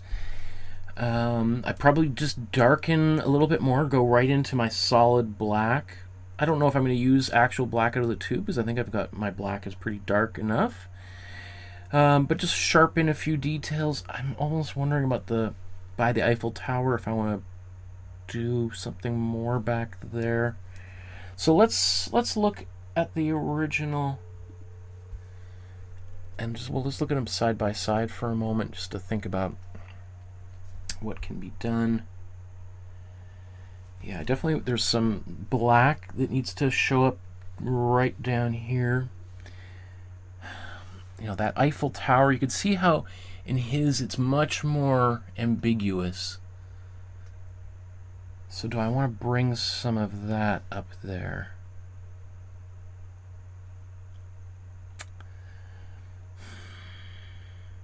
Well, you know, I'm going to focus on the details in the foreground that I need. And as I do that, we'll think about what needs to be done elsewhere here.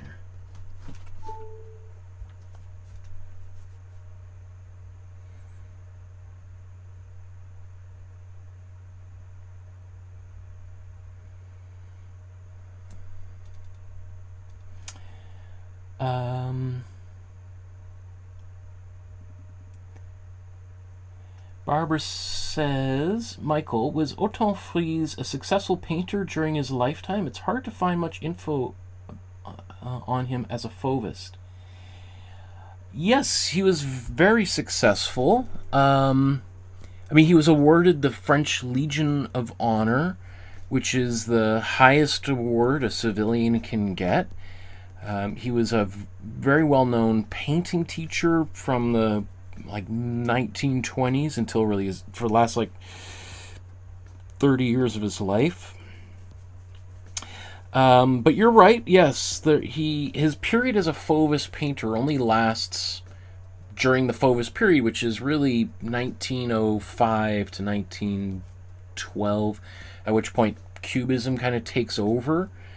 And then he goes to fight in World War I, and his style kind of becomes much more tame after that. But as I said, he's one of those artists that doesn't have a lot of big hits. You know, he's so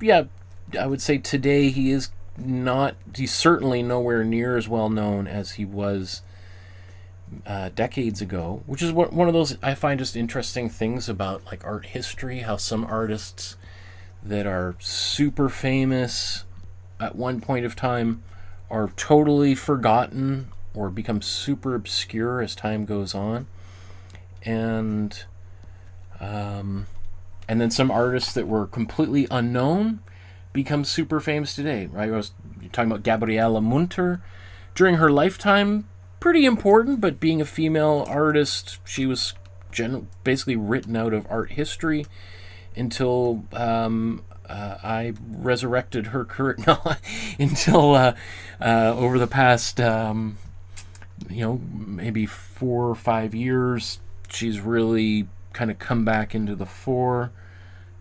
So, yeah, it's,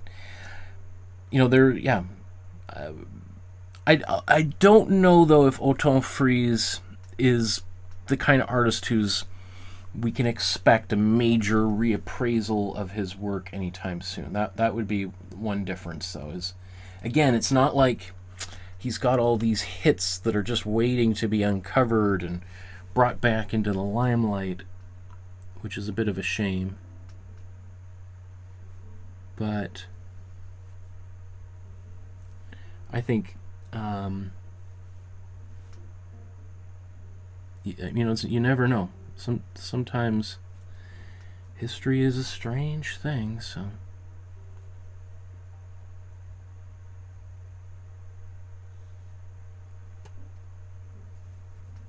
Okay, we got,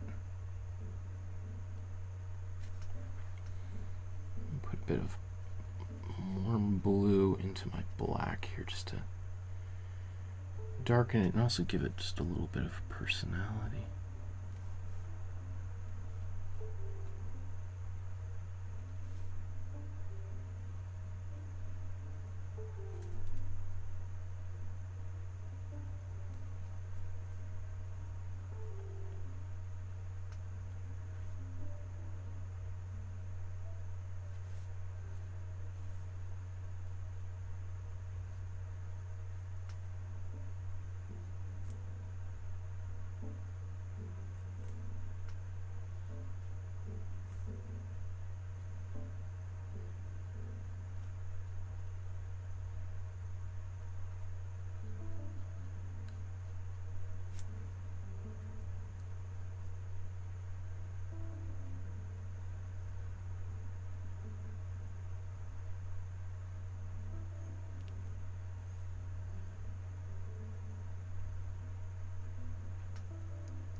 You're also right to say that, there's not a lot of information.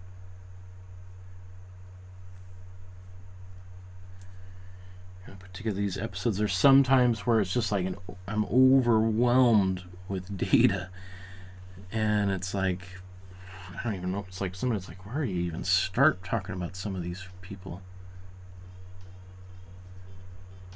I mean, like somebody like Picasso or something. I mean, it's just so much information that.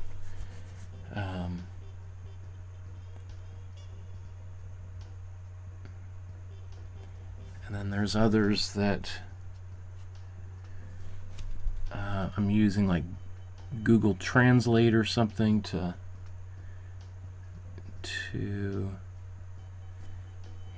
search and translate things because I can't find any sources in English.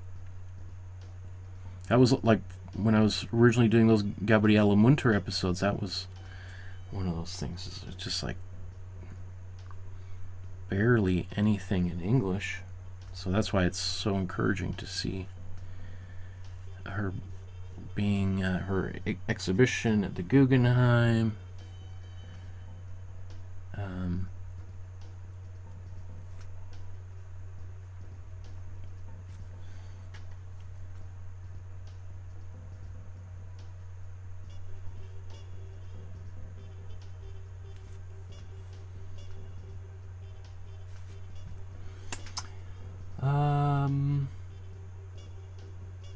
Barbara says, the red splashes in this painting really catch the eye. Absolutely, yeah. And so it's a good reminder that, you know, that works because of contrast. The more blue, the darker those blues, the more that some of those things become visible and they pop.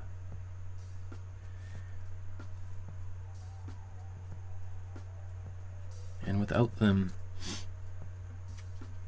the painting will lose like structure and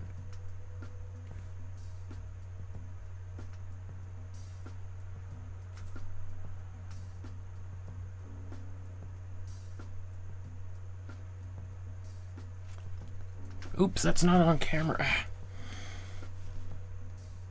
So I don't know about you, but doesn't it seem like that's a little face?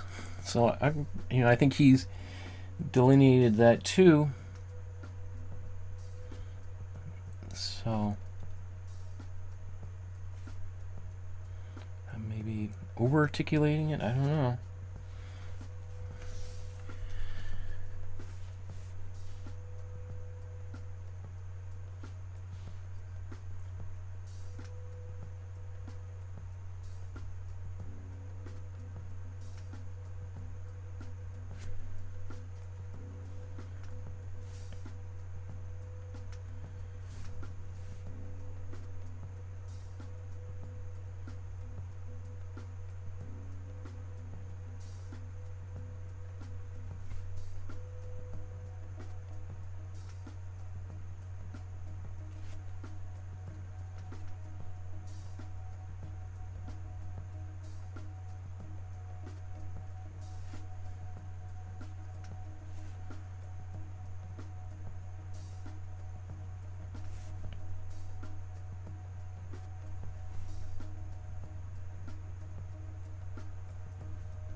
That squiggle of that black might be out of place, even though I love how it looks. Ah, Barbara says red and green lights on the boats, port and starboard. That's very good. Thank you for pointing that out. Yes, I should make sure I capture that.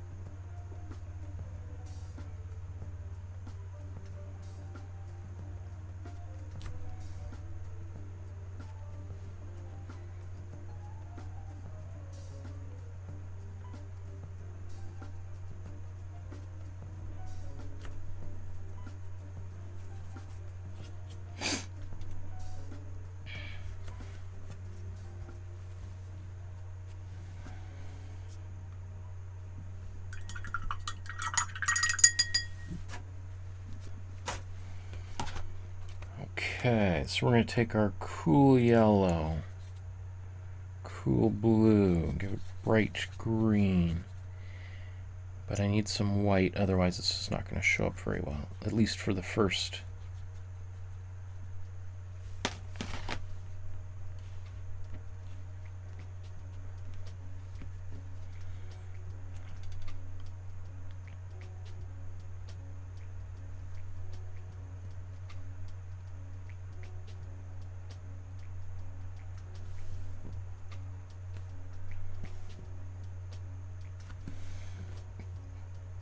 Do we see any more of those green lights?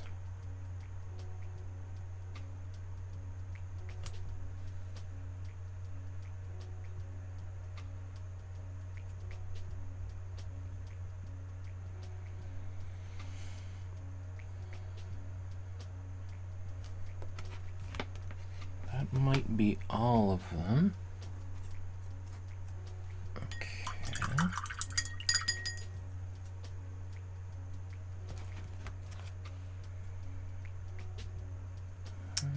You know, I'm just going to blow dry that really quickly so I can paint over it.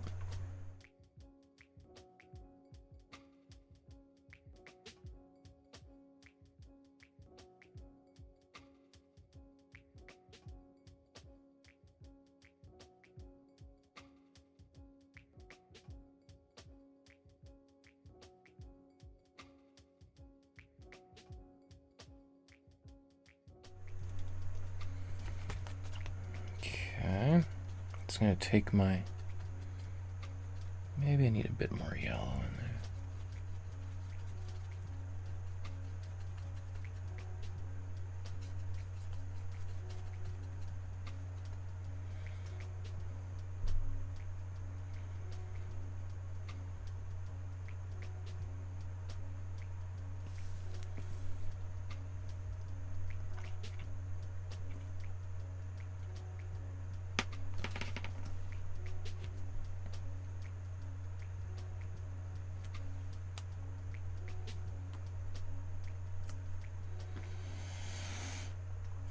Okay.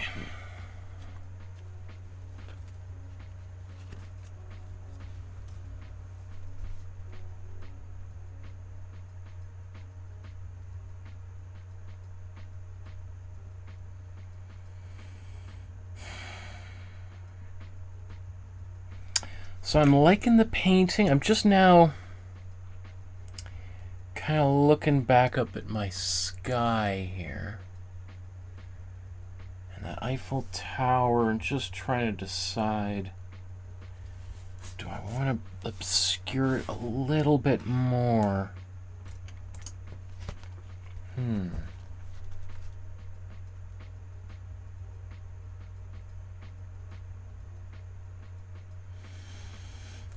Okay, so let's take our cool red, cool blue, a mix of purple. Very pretty. I mean, it's not as saturated as cool blue and or cool red and warm blue. I'm gonna mix this into some white.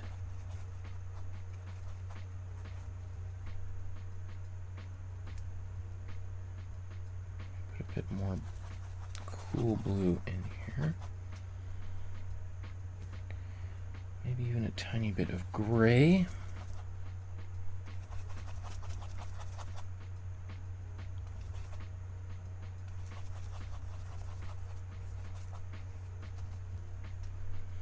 Okay, so that's good, but it's going to be too opaque. Too much. So I'm just going to dilute it with some matte medium to make it more transparent. And this way I can kind of build up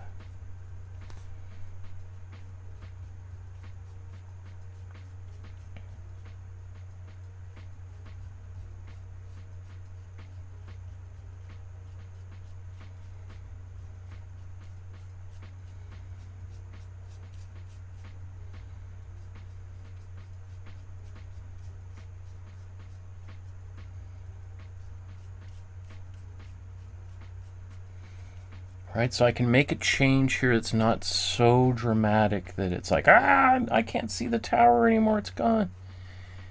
Right, so that's why that matte medium can be so helpful.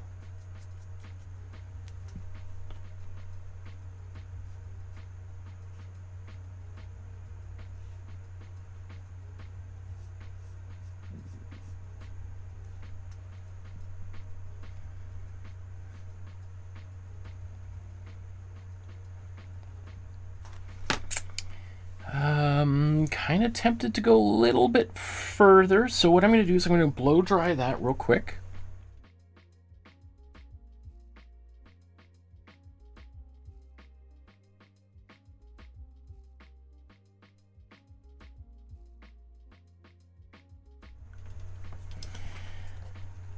Let's say, oh, I'm gonna sneeze.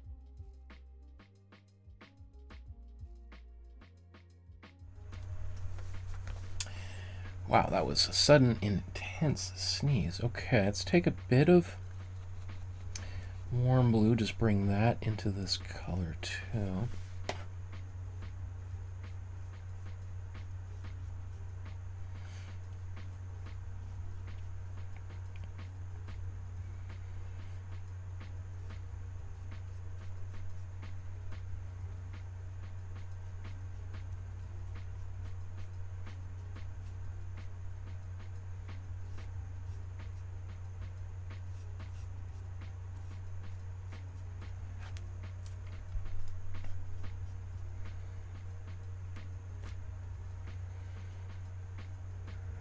Okay, let's take a little bit more of those colors. Maybe I'm actually going to switch to a different brush, just go down in size.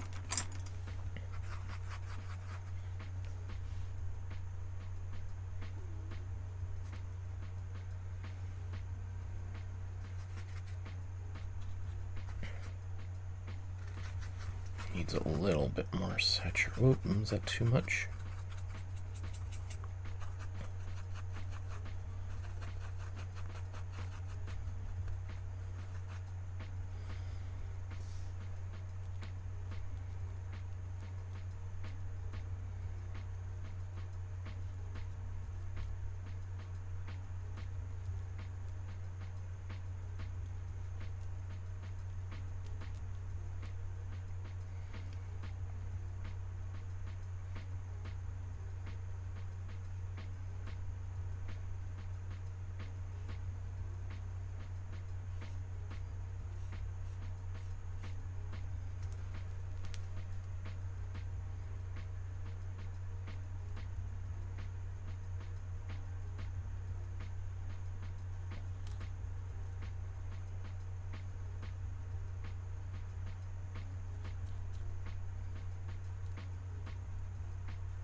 Now, obviously, his version of the painting, he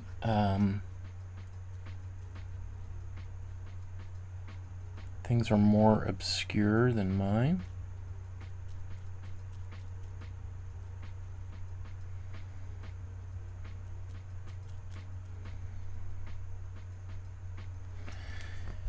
And so I'm kind of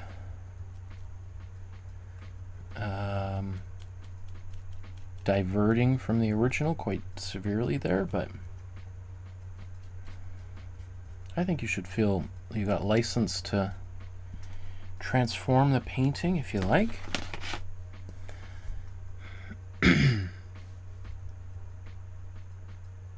I could even put more green up in the sky, but you know, I think I like how it is.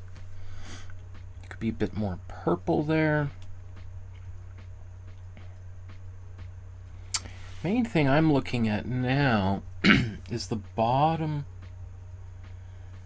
of the painting and just thinking, do I want to darken anything even more down here?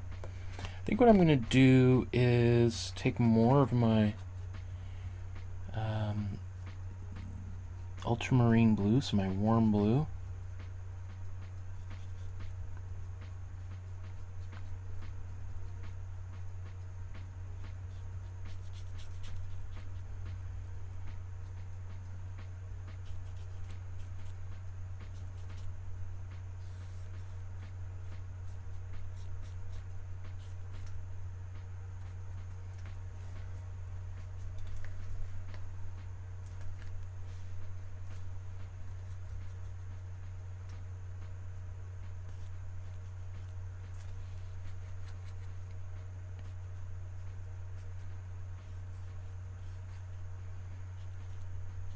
So this is just taking my cool green and just mixing it a little bit into this warm blue.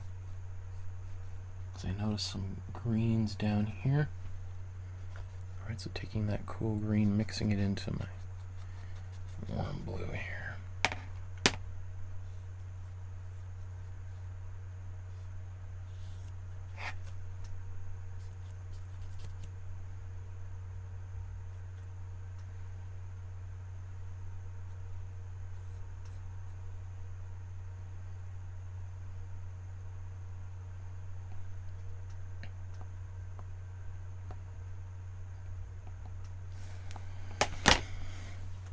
Okay, let's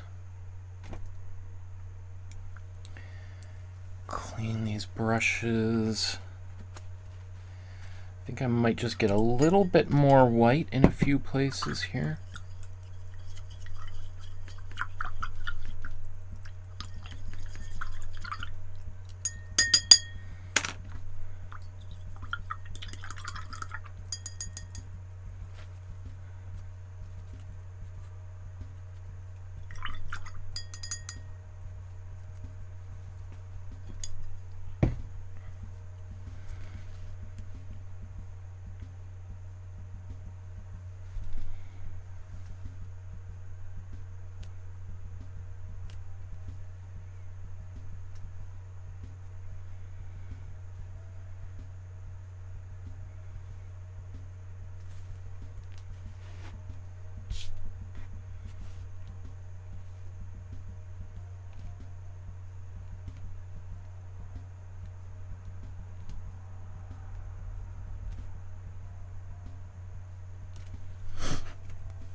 There's Stephanie in the chat. Hi, Stephanie.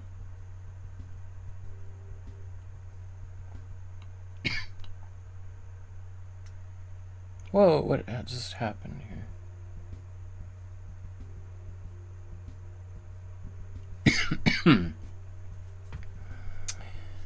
Okay, weird.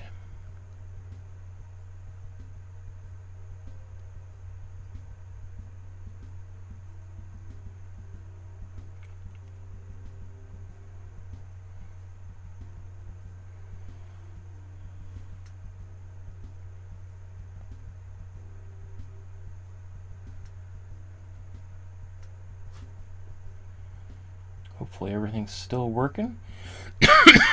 Excuse me.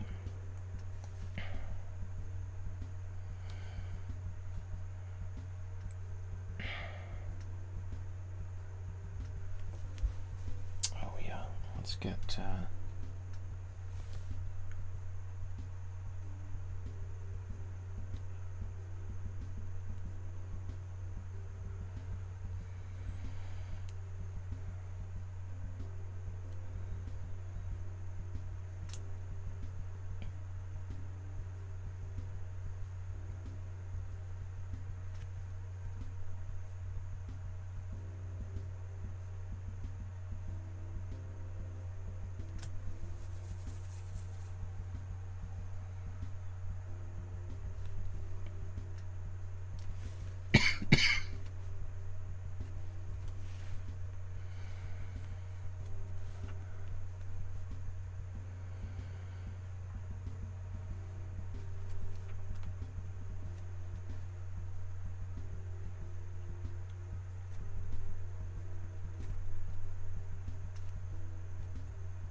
Now the more and more I look at the water, I'm just starting to see purples and yellows and all sorts of other colors there. So I think what I'm going to do is I'm going to take my matte medium, take a little bit of yellow, mix that in there.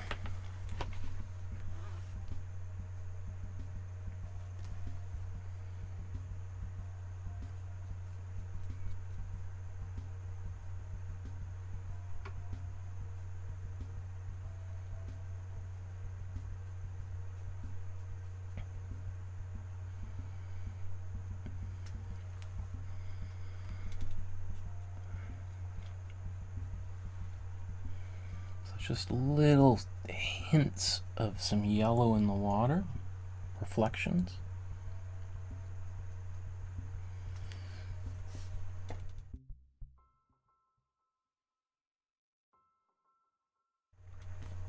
Wow, I just had a big cough.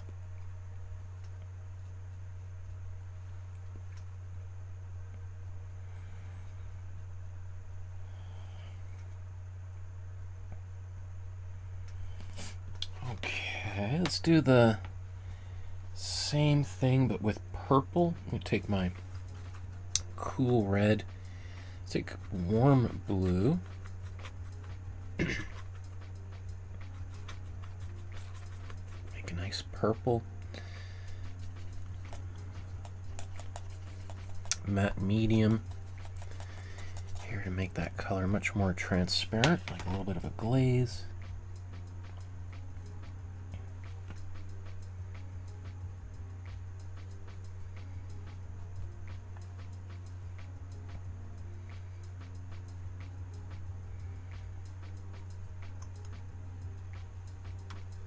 Not sure if I'm too happy with this, but especially when I'm kind of just near the end and excited to be almost done and rushing a little bit.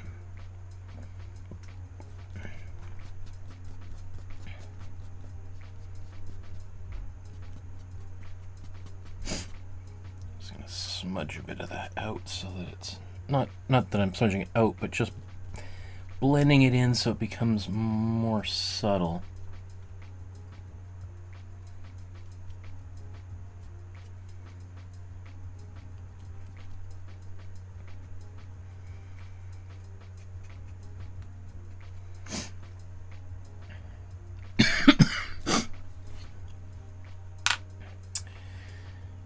Okay, that good enough?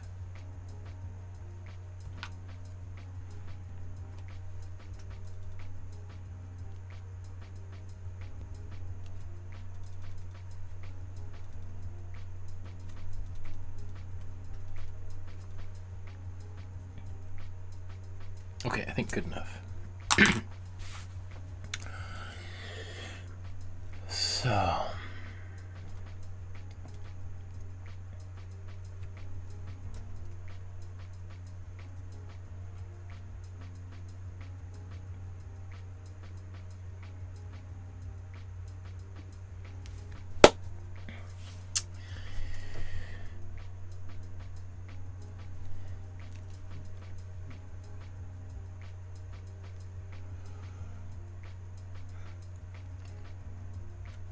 got a little tickle in the back of my throat there.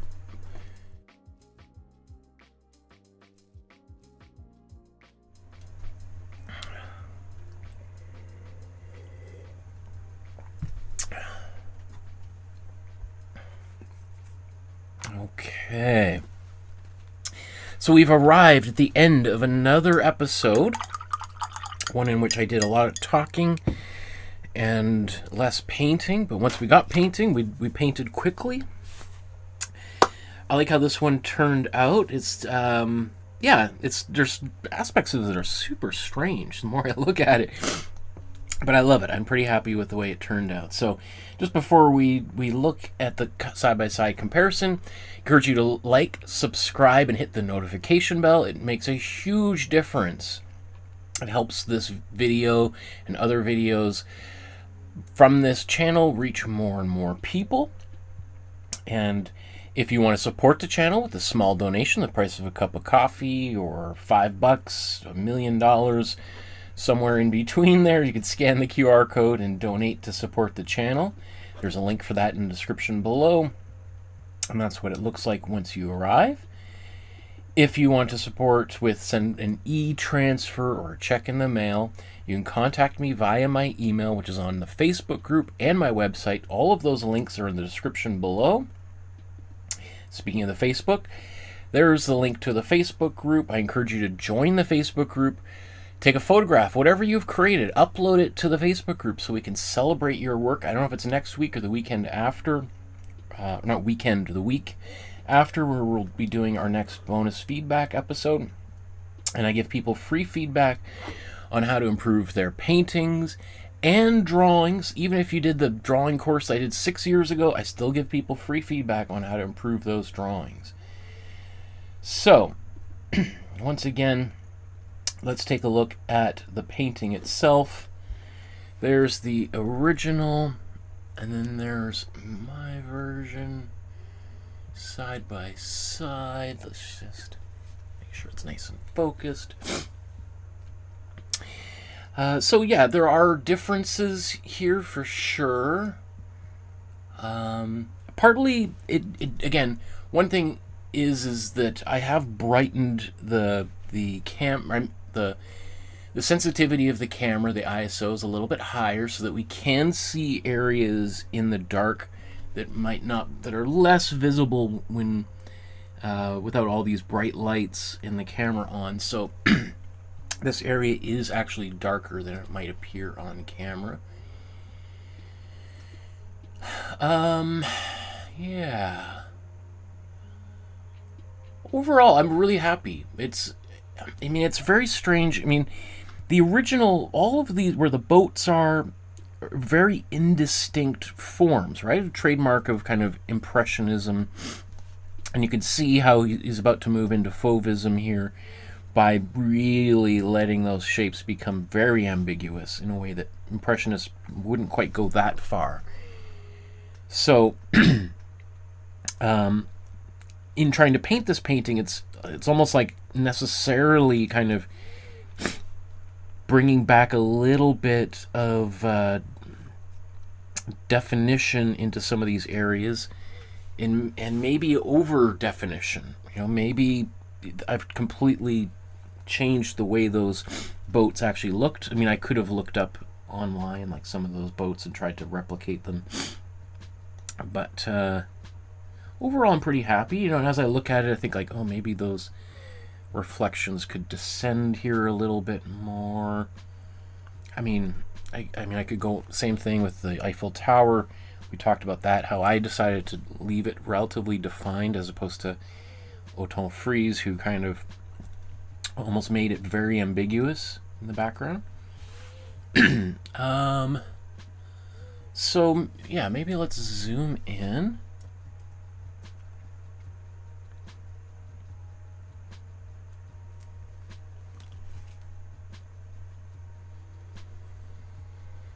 And I also put, you know, cool blues. I think he was just using one blue throughout this entire painting. I added some cool blue there that wasn't actually in the painting. That is also going to change things a bit too, so.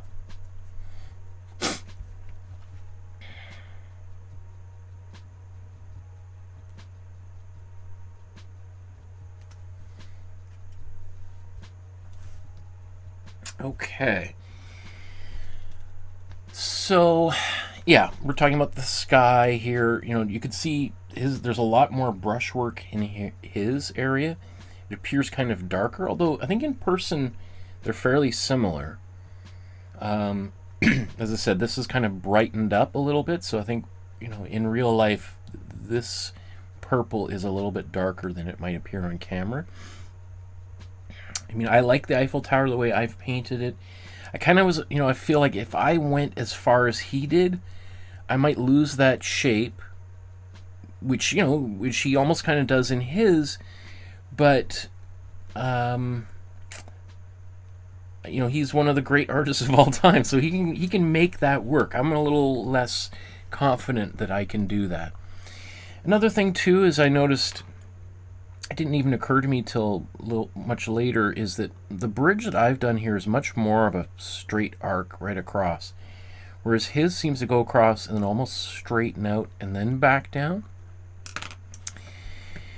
So that might make this look a little bit different than the original, but that's okay.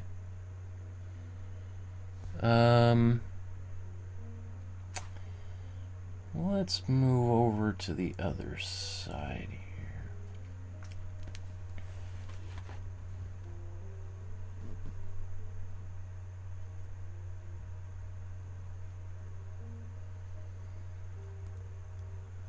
You know, so this area is kind of ambiguous in his painting, and maybe almost a little bit too, you know, I tried to define, but some of the stuff here, and it becomes kind of hard to understand what exactly is going on here. So did my best to interpret what some of those horizontal lines might be. Yeah. How about let's go down here. Let's look at the river boat in the center there.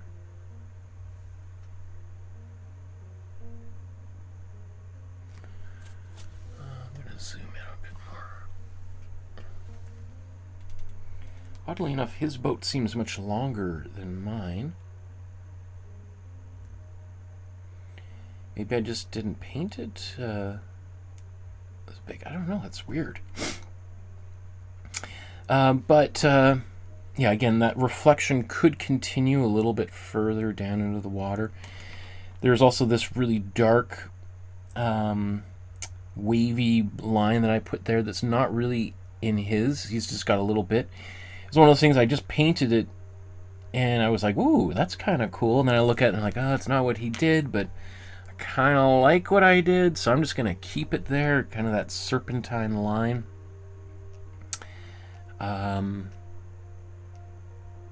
Yeah, I'm gonna keep that there. Let's go down to the bottom. Where's the bottom? There we are.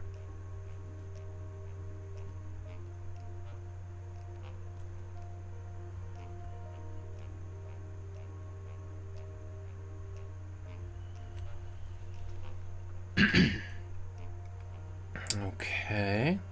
Again, you know, I might have over-defined this and really turned it into some kind of face, whereas before it was, in the original, maybe much more obscure.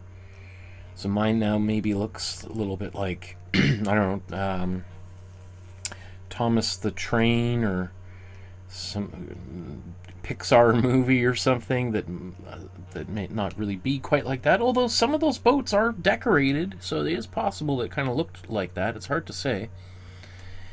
I mean, he's got a lot of kind of, the way that those paints, it's very indistinct, has that very impressionist quality, whereas mine, those shapes are much sharper and more defined. Even like the smoke coming out here, his feels more spontaneous, mine feels maybe a little bit more over-articulated. Same thing with like the boat and what I assume is sort of like a walkway and an overhead thing. I mean, maybe that's not there, maybe that's just what I see. So maybe I over-defined that. Let's go to the other side here, this other series of boats.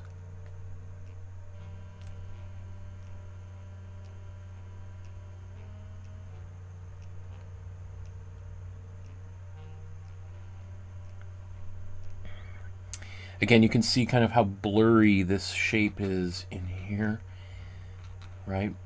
Whereas mine's more defined. Same thing with the road. It's kind of hard to understand exactly what's going on there. So I might have articulated in a different direction. This is kind of like, you know, how AI might improve a blurry picture, but might not, you know, improve in quotations. it might apply different facial features or something that weren't there and turn it into a totally different person. And then we'll look here in the bottom corner where what I have said is maybe kind of like some kind of food stalls or some kind of structures there. They could be like horse-drawn carriages or something that are rambling down the road, or it's hard to say. You got these little figures there. I like how kind of barely visible they are. Yeah.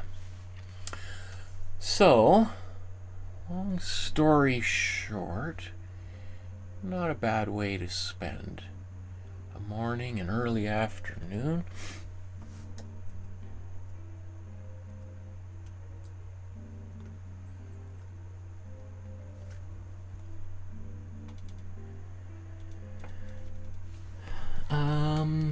Jean says, I think this would be an amazing watercolor painting too. Beautiful job, Michael. Singh says, I had a lot of fun experimenting with pens. Kathy says, hey Kathy, I like this one, especially Michael's version. Oh, you're too sweet. What else did I miss? Sang is getting the kitchen ready. Still doing lots of moving.